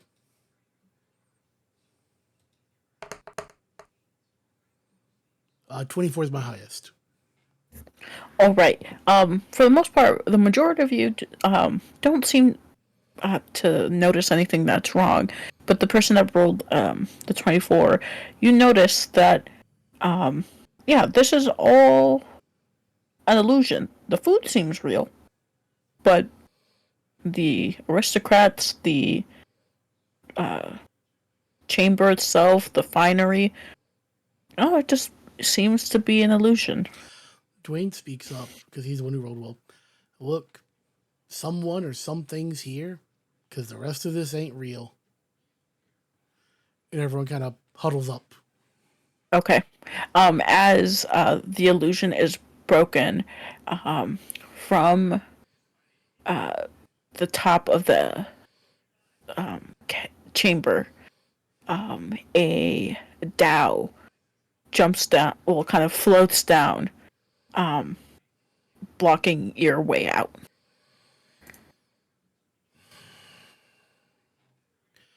You must be the master of ceremonies, as it were, for this little parlor. Uh, kind of you see that um, their faces kind of angry and embittered. But you, um, as they kind of appear and like reveal themselves, they go and to strike and attack you. Okay, so roll initiative. Yes. Okay, gonna start with the druid. Okay. Let's. Where before? Okay. Turn order. Gonna just clear everyone out.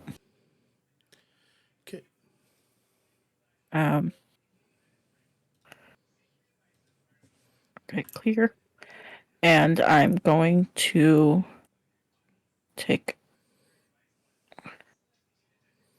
this one out and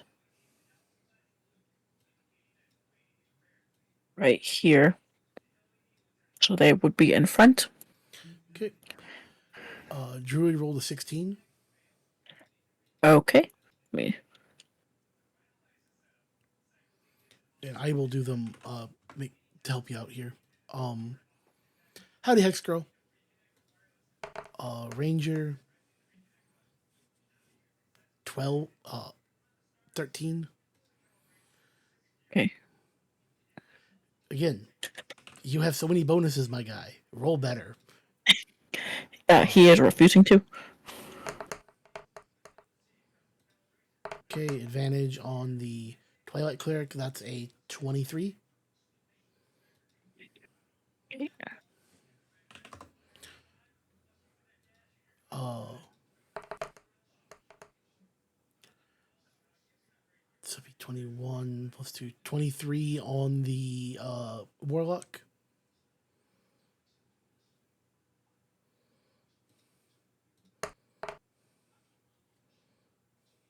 Okay. Uh,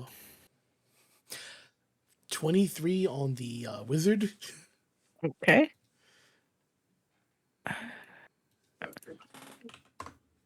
They got the same rolls. And for the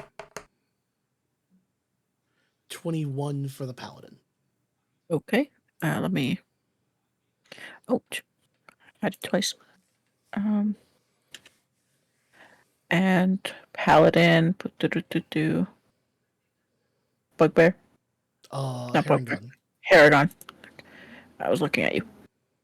Uh, what was the initiative? 21. I just added it. Okay. And to sort them by dex for you to make it easier for the middle guys.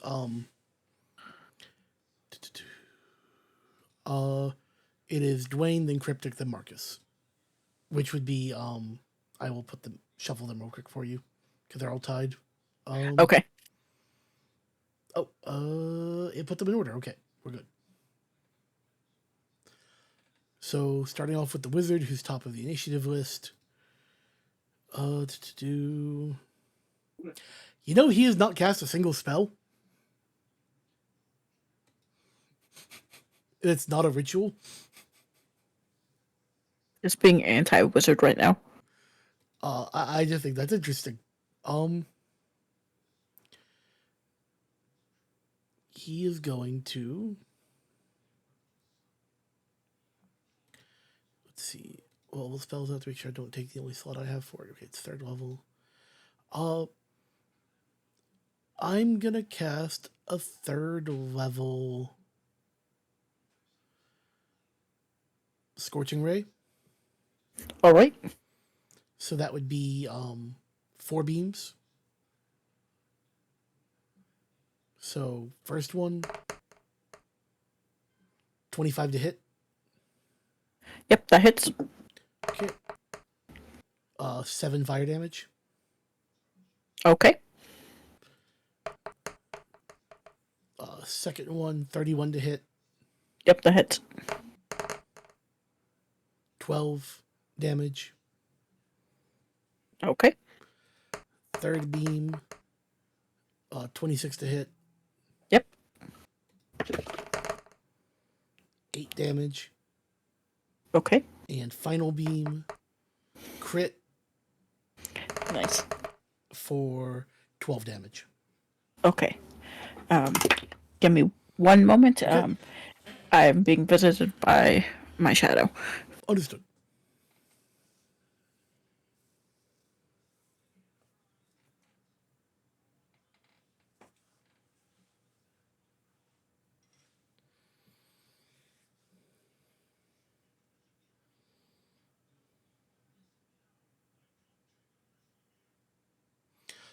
Doing good, Hex Girl. We're running through a D&D dungeon where I'm controlling an entire party of characters by myself.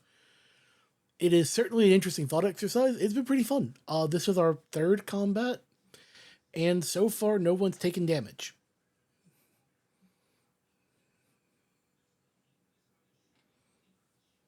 Like, none of the party members. Everything else has died. They took lots of damage.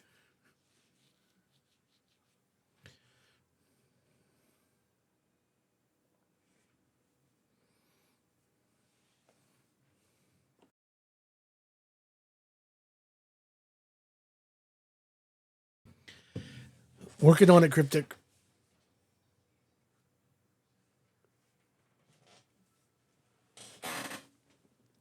You know, it helps that, like, the initiative is high enough, pretty much the whole party gets to go before any enemy.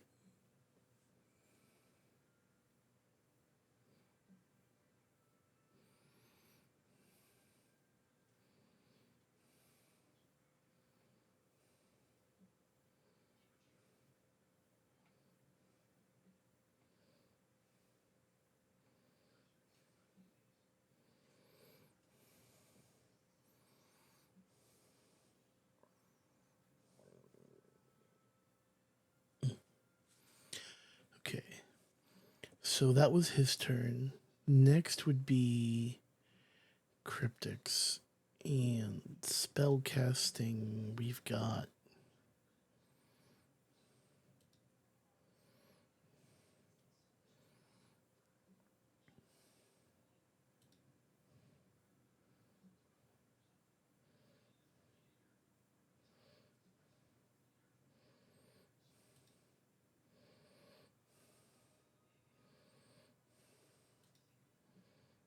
I am back. Welcome back. Apologies. Yes, if you hear a cat cry, he's fine. He's just dramatic. But yeah, as you cast that, you see kind of this Dao who, before they had attacked, they had uttered out their name, Kasham. Um, you kind of see their earthen form kind of light up, um, almost becoming like hot coals and embers. Okay. Okay. There's this issue. I was wondering where it was. Okay. So next up is Cryptic. Cryptic is going to Eldritch Blast. Actually, no, he is not going to Eldritch Blast. I'm gonna shock everyone. No, I'm not. I'm gonna be boring. He's Eldritch Blast. Let's see. 15 to hit. That misses. Okay. And I can tell you that one misses because that's a nat 1. So he's going to Action Surge. All right. So I'm going to mark it down to use Action Surge. And for his second action, he is going to. Would this count as a monster? Would like a character know that? Um, I'd say just with the sheer amount of primordial being spoken, and there are earth genocides, they would very much know what a Dao is. Okay. Yeah, I'm going to cast Hold Monster on him. All right. Wisdom save DC 16.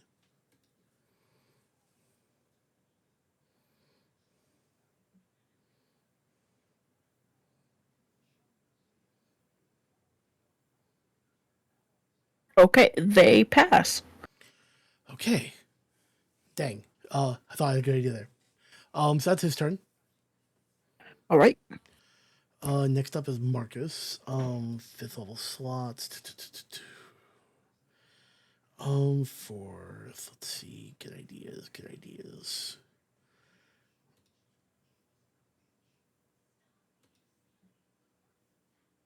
Hmm.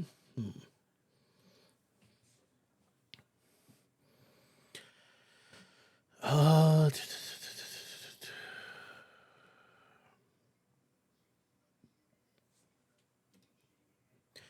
Gonna upcast Spirit Guardians at 4th level. Okay. And that is Spirit Guardians 15 feet around me. So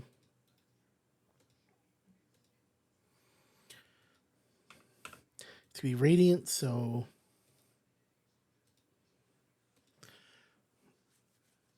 he's immediately in it. Okay. His movement speed is halved while he's inside of it. Okay. And he needs to pass a DC 19 wisdom save to take half. They just passed. Okay, so they will take half of 48, which will be 19. So they're like 8 damage. Okay. And then on their turn, they will take it again. Okay.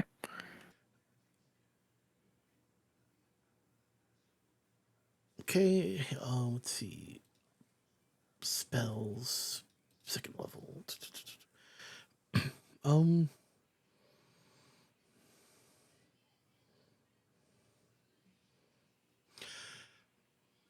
follow up with a unconventional decision.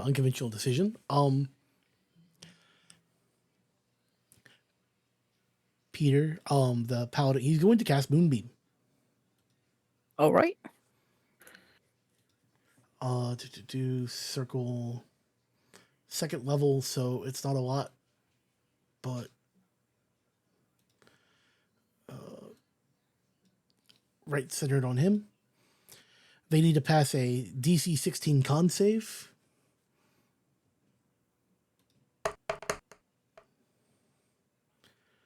Uh, 15 if they fail, 7 if they pass. Okay, they pass, so 7. Okay.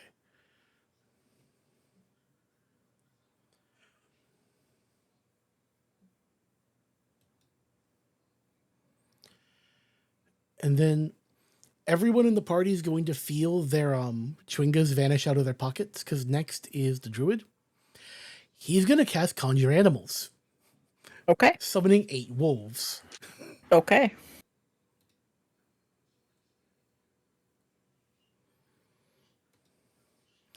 Um,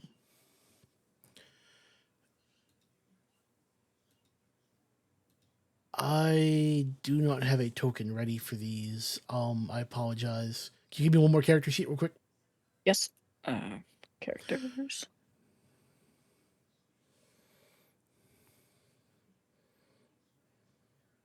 Okay. Oh gosh, where did it put it? Because I didn't name them as I went. Okay, it's this one. Edit. Okay, I've turned off capture for just a second again. Clicked upload.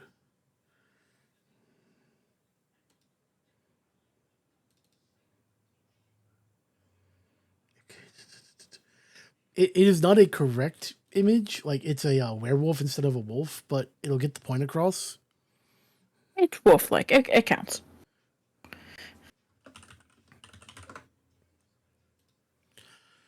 Okay. So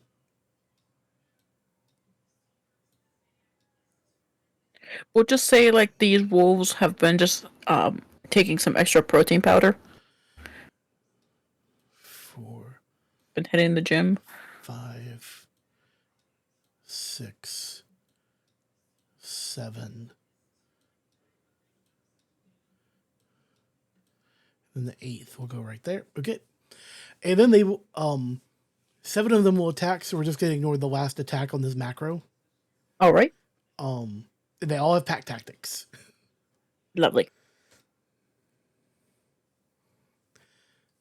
So Wolf 1, 19 to hit. Yes, that hits. Okay, 7 damage. Okay. And it needs to make a DC 12 strength save or go prone.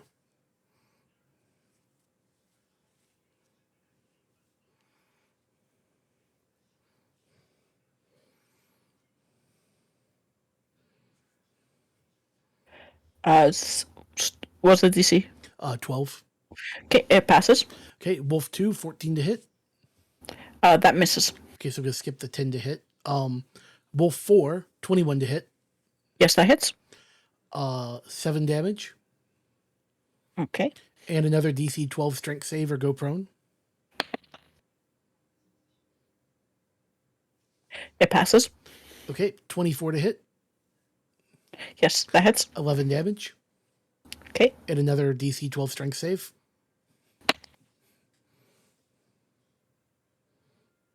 It passes. Okay. 15 to hit. That misses. Okay. And the last one's a crit. Okay. But it doesn't seem to have calculated it correctly. Okay, I'll roll. So I can do it real quick. Slash roll 2d4. So 15 damage. Okay. DC 12 strength save or go prone. It passed. Okay. So yes, that's all the wolves, and that is the druid's turn. All right. Okay. It's the ranger. He's going to attack. Noticing his friends are struggling, he is going to throw his precision attack on. Okay. Yeah, as you saw, the wolves kind of take a bite of Vistau's kind of earthen, like stone flesh. You see that it is very sure-footed and grounded as they try to like yank it down, but it's not working. 21 to hit. Yes, that hits. 22 damage. All right.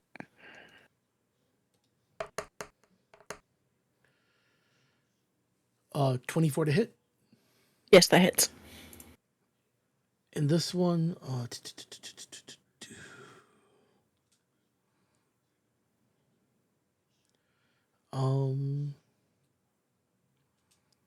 he's going to apply menacing attack. All right. Needs to pass a wisdom saving throw DC 16 or be frightened of Gary the Ranger. Okay. They pass. Okay, third attack. 18 to hit. Yes, that just hits. Okay. He's going to make it a menacing attack as well. So I forgot to add the bonus damage from the first one. He took an extra 7 on the last hit. Okay. And then this one is Dread Ambusher, so it's going to be 2d8, 1 for the maneuver, another save, and 1 for Dread Ambusher. So 27 damage. Okay. And another wisdom save. They pass. Okay. Bonus action attack. 19 to hit. Yep, that hits. Okay. 22 damage, and he's going to apply Favored Foe. Okay. Which is a d4. All right. So 26 total. Okay. 2, 3, 4, 5, 6. That's an extra. Okay. They are looking very, very, very rough. That is the first time we've gone through an initiative order and something hasn't died. Okay. So they are going to... On the start of their turn, they take Moonbeam and Spirit Guardian damage. Okay. How much would that be? So Moonbeam, they need to make a con save DC 16. Okay. They passed. Okay, so they take 2. Okay. And then for Spirit Guardians, they need to pass a Wisdom save DC 19. What would the damage be? 40. It's gonna be 48, half on a fail. Okay, doesn't matter. Oh. They are at 2 hit points. So 11, 22, 11 if they pass. So okay, yeah. So they'll be at like -10. So yes. Yeah, they rise up as if to strike and then just burn. Yes. But as Kasham is slain through holy light and animals, her body disintegrates into a pile of just fine dust.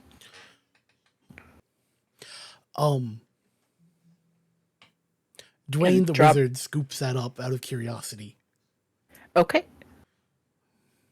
So you are now in possession of and I feel so bad. dust. Chat didn't get to see that because I forgot to turn the capture back on. Oh no! So can you go back to the fight screen real quick, just so they can see yes. it? Yeah, I apologize. Chat, yeah. please be better. Tell me when I forget to return my capture on. I know it's my responsibility, but I keep forgetting because I'm. So yes, one little Dow, and we did not go easy on them. No, poor Kasham has turned to dust. Still on the no-hit run. Yeah, I am rolling. I think so. For those out there that know me, I am a dice goblin, dice dragon, whatever you want to call it. But I'm very superstitious with my dice. Hence why I just had to go back to my click clacks. I think they know I didn't do my whole ritual, which takes like 2 hours, because they're rolling bad for me. I have rolled, at least for initiative, nothing has been below, or nothing has been above a 10. So it's, yeah. For those superstitious folk in the chat, remember, dice gods are real. They are vengeful, spiteful creatures. Okay. Dwayne is going to use his free cast of Pass Without Trace. All right. So, you come back, I'm assuming here. Yeah, you can still go further into the cavern. Yeah, they will. Yeah, they will venture up into this cavern. Okay. Yeah, so venturing up again, it is clustered up real close to Dwayne. Yeah, again, it is a cavern filled with just rainbow-colored stalactites and mineral deposits that kind of just are making the room look like a techno-colored dream. The ceilings rise about 50 feet, and you see many cracks along the stalagmites. But as you are coming in, you see a um,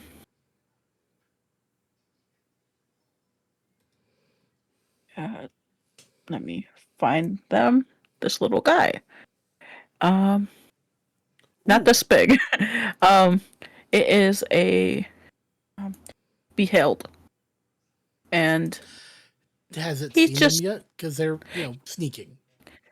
it has seen them, Okay. but it's not immediately jumping angry to you, but um it just looking at you kind of perks its slither eyes and uh they greet you, say, "Oh, welcome, adventurers. You have come such a long way. Welcome to my humble abode. My name is Lude. Lude. I am cryptic. These are my friends. You're correct. We have traveled quite a way and seen some interesting things in these caverns.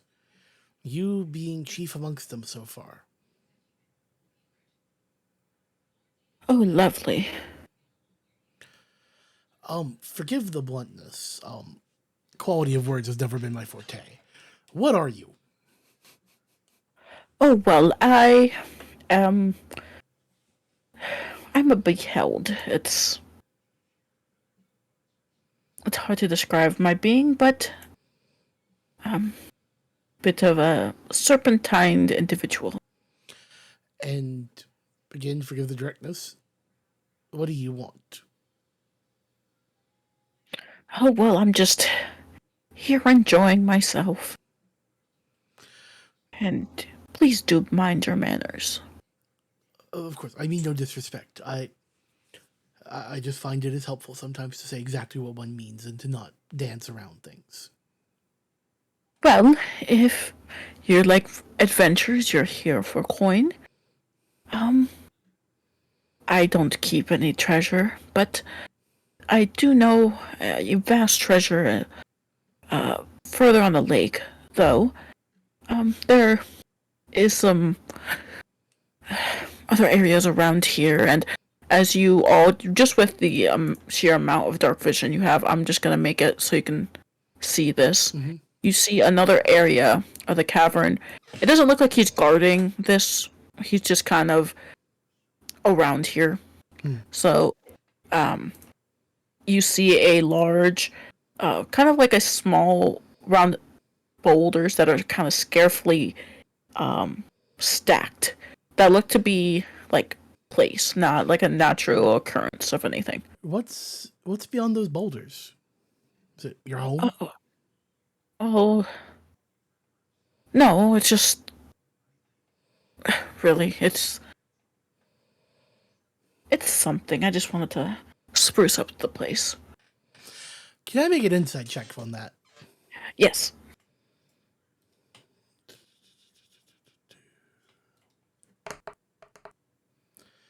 26. Okay. Yeah. He has kind of put them there.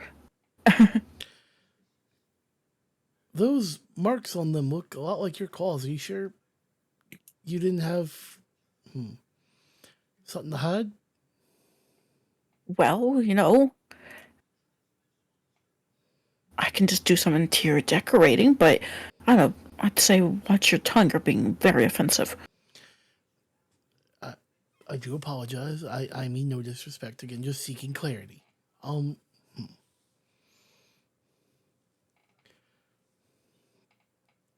does he use dark vision to see? I only ask He, because Gary would be invisible if he does. yes, he does. Okay, so uh, Gary is going to kind of slip over to about here. All right. And as you're conversing, Luda's just telling you about how there is a vast lake that is covered in treasure that adventurers like you must like. We are intrigued. Cryptic is speaking. Could you point us in the general direction of this lake? Oh, it's further down. You have to. Did you come through the river? Oh, we Just crossed go the down the bridge. river. Oh, just go Oh down. no. Yes, go downstream and then go upstream, and there you go. You go about northwest. Northwest of what point? Oh, down there, there's a larger body of water. You go up there, follow another river up, and there should be a smaller one with a island full of gems. And again, you adventure type. That's what you like. While he's speaking, Gary's going to attack him from Oh, stealth. okay. Okay. So he'll get to attack at advantage. And does he get a surprise round since he's invisible? Yes. Okay. First off, what did you roll for stealth? Oh, let me make a stealth check real quick. 32 plus 10 from Pass Without Trace. Okay, yeah. He's just seems like, wants to get you out of the way. He doesn't seem to like you, and he just kind of wants to be left alone. You're not sure if he's hiding anything, but yes, that hits. Okay. So, Or like that works, so So- you can attack with stealth. So 23 to hit for the first Yes, that attack. hits. Okay. 19 damage plus a d4, so an extra 2, so 21 total. Okay, 21 damage. Yep. Okay. Second hit is a crit. Okay. 23 damage. Okay. Third hit will have the Dread Ambusher bonus.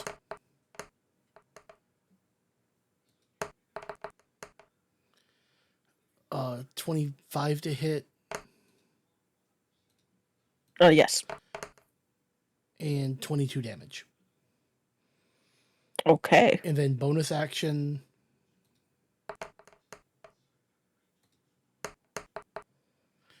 Uh, 24 to hit. Okay. And That hits. 19 damage. Okay.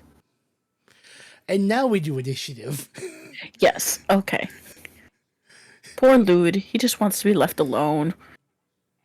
And Gary has gotten far enough out of the way. He does not get the bonus from the paladin. Okay. Going back here, just let's clear The drawings. wolves are still up, but I will clear. Technically, Spirit Guardians would still be up too, and Okay. yeah, and Moonbeam. Everything's still in duration. Okay. Do you want to keep the wolves or take them out? They're still there. Okay. So They'll probably just be. I'll say for this, Lude was over here. We will say that, kind of in this area is kind of the piles of rocks behind where? him. Oh, okay, back there. Yeah. And just okay, remove all. Okay, and then I'm gonna say Gary got like over here to attack. Okay, and let me. Yeah, I'm gonna roll prelude. Okay. Come on, buddy, make a good initiative roll. I know. I like him. I may throw him at you guys.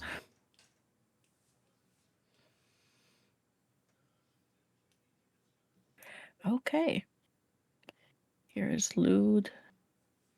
Add turn. I'm just gonna add turn, so if you roll, you could just put them Okay, in. I'll start rolling. Let's see. I will start with. Don't forget to put Yield Shenanigan Maker on the list. He might have wandered away from everyone else. Oh yeah. There we go. Okay. Yeah, little So, little gremlin. Okay, so that's a 22 for the druid.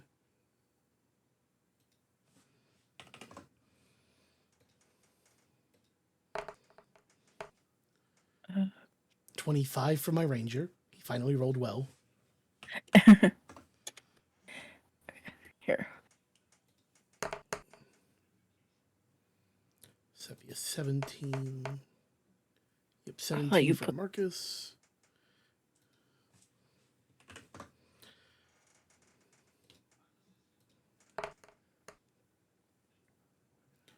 $19 for Cryptic.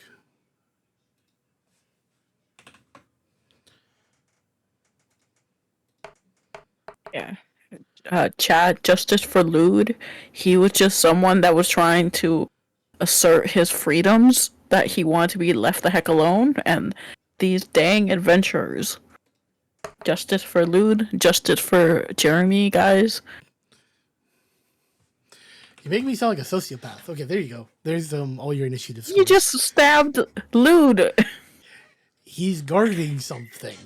They're adventurers. Hey, this is his private property.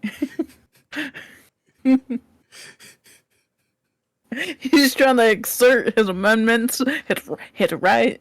So yeah, now that I know what side he's on, I'm gonna actually shuffle these guys because I had them in the back because fights have been going that direction. Yes. Oh, and I had one too many wolves. That actually works out perfectly. I can delete that one. I made 9. I needed 8. I love you, Lude. You rolled well. Okay. Oh, he rolled really well. Okay, dang. So Gary goes again. Gary. With advantage. All right. 22 to hit. Well, actually, sorry, let me do the second one just in case it's a crit. 23 to hit. Okay. Gary, I'm sorry. 18 damage. Did you? Yeah. Plus a d4, so do 20 damage on Okay. that hit. What was on the D4? It was a 2. 18 and a 2. Okay. Okay. And then second one is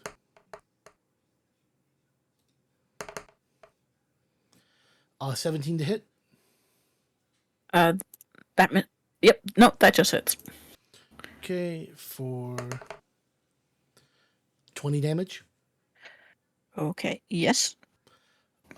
Third attack or bonus action attack. I don't think he'll Okay. get his dread ambusher this round because it's not the first round of combat technically.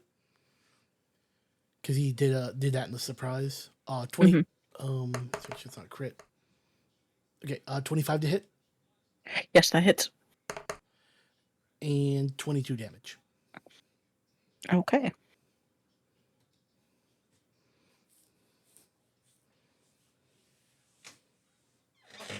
And we're gonna say at some point, guy activated his second wild shape All right. because I think it only lasts for a certain duration, and I forgot to take it down. Okay. Wait, how long does the companion last? I'm looking. Sorry. No worries. Fire spirit. 1 hour. So yeah, we're on the second one. Okay. He's used his bonus action to command it to do fiery teleport to surround Lude with Okay. wolves. So Lude is going to he's going to teleport 15 feet. 5, 10, 15. And it's gonna scatter the wolves out around him. Because he can rearrange them when they do this.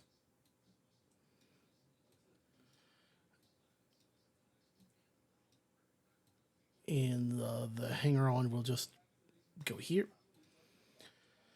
So for the druid's action, though, action. You know, let's see. What's he gonna do? I want something that doesn't. He's going to frostbite Lude. DC 19 con save. Okay.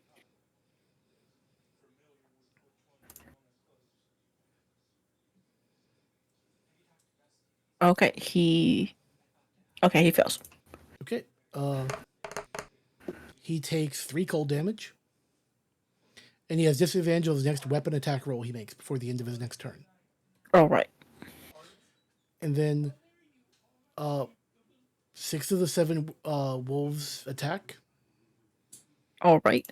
So, let's see, scroll up to the top. Wolf one. So 19 to hit, Yes, that hits. 7 damage.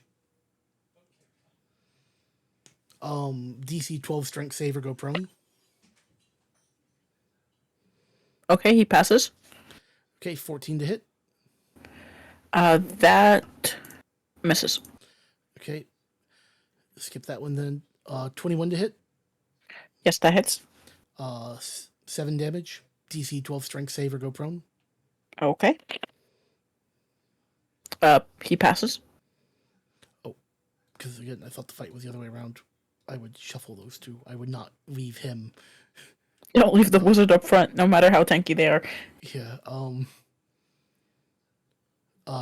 24 to hit, Yes, that hits. 11 damage. DC 12 strength save. Okay. As this wolf takes a bite out of poor Lude, he was just trying to enjoy his Sunday. He meets his end by Fur and Claw. The next one had a crit. Oh well. Yeah, the surprise kind of ended Lude where he was.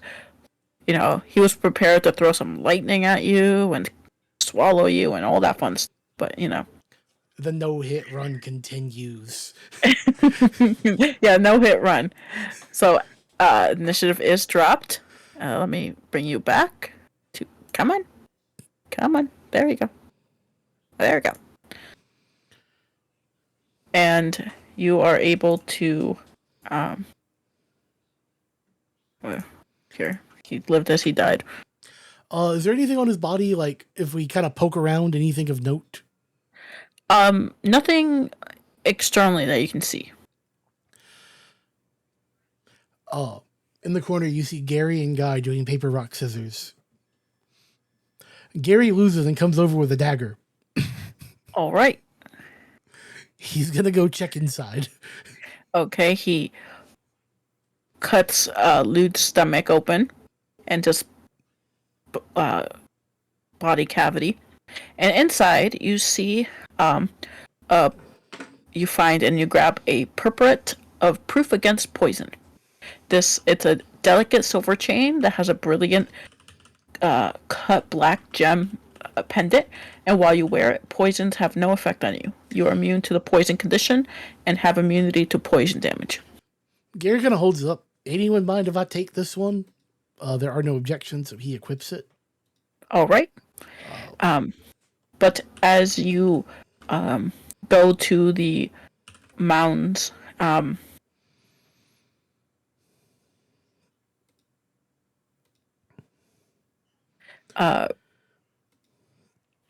you can. What would you like to do with this mounded heap of boulders? It's a bunch of boulders, right? So Yes. Dwayne is gonna walk in and goes, "Oh, this should do something." He throws a second level shatter on them. All right.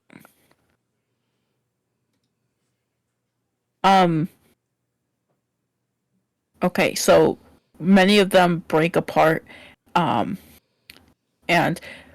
it gets most of the job done. You still have to move a few of them around to clear it out. But as you are clearing it out, you see a large, wide entrance.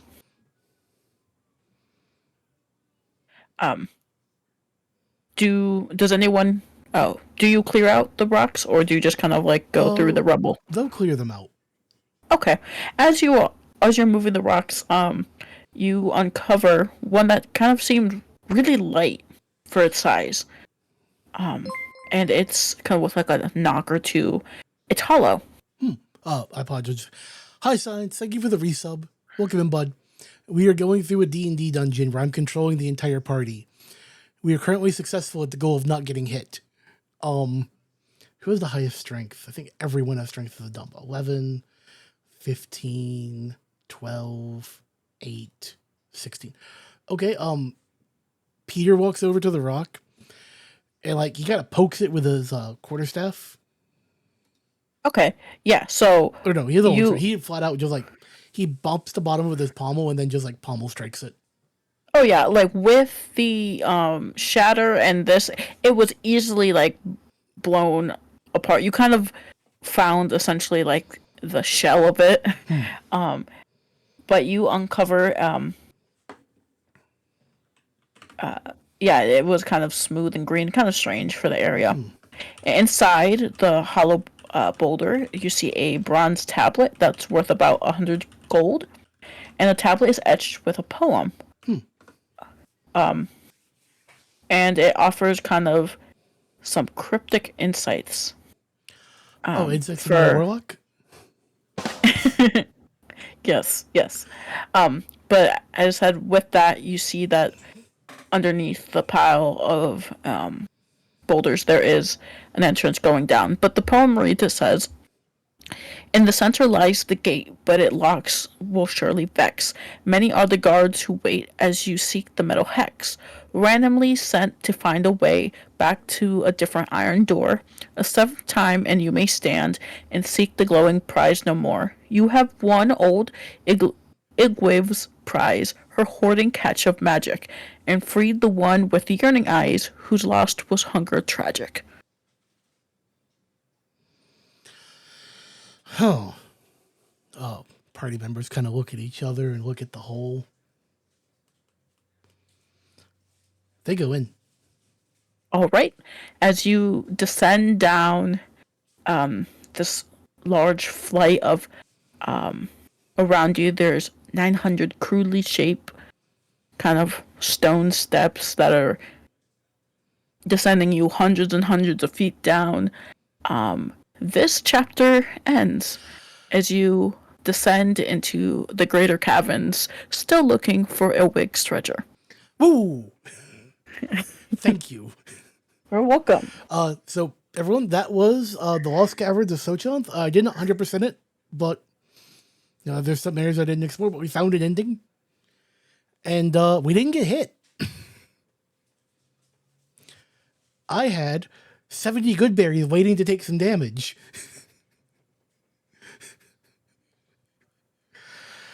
For the YouTube folks, we're going to wrap this up here. Thank you all so much. Good night and take care.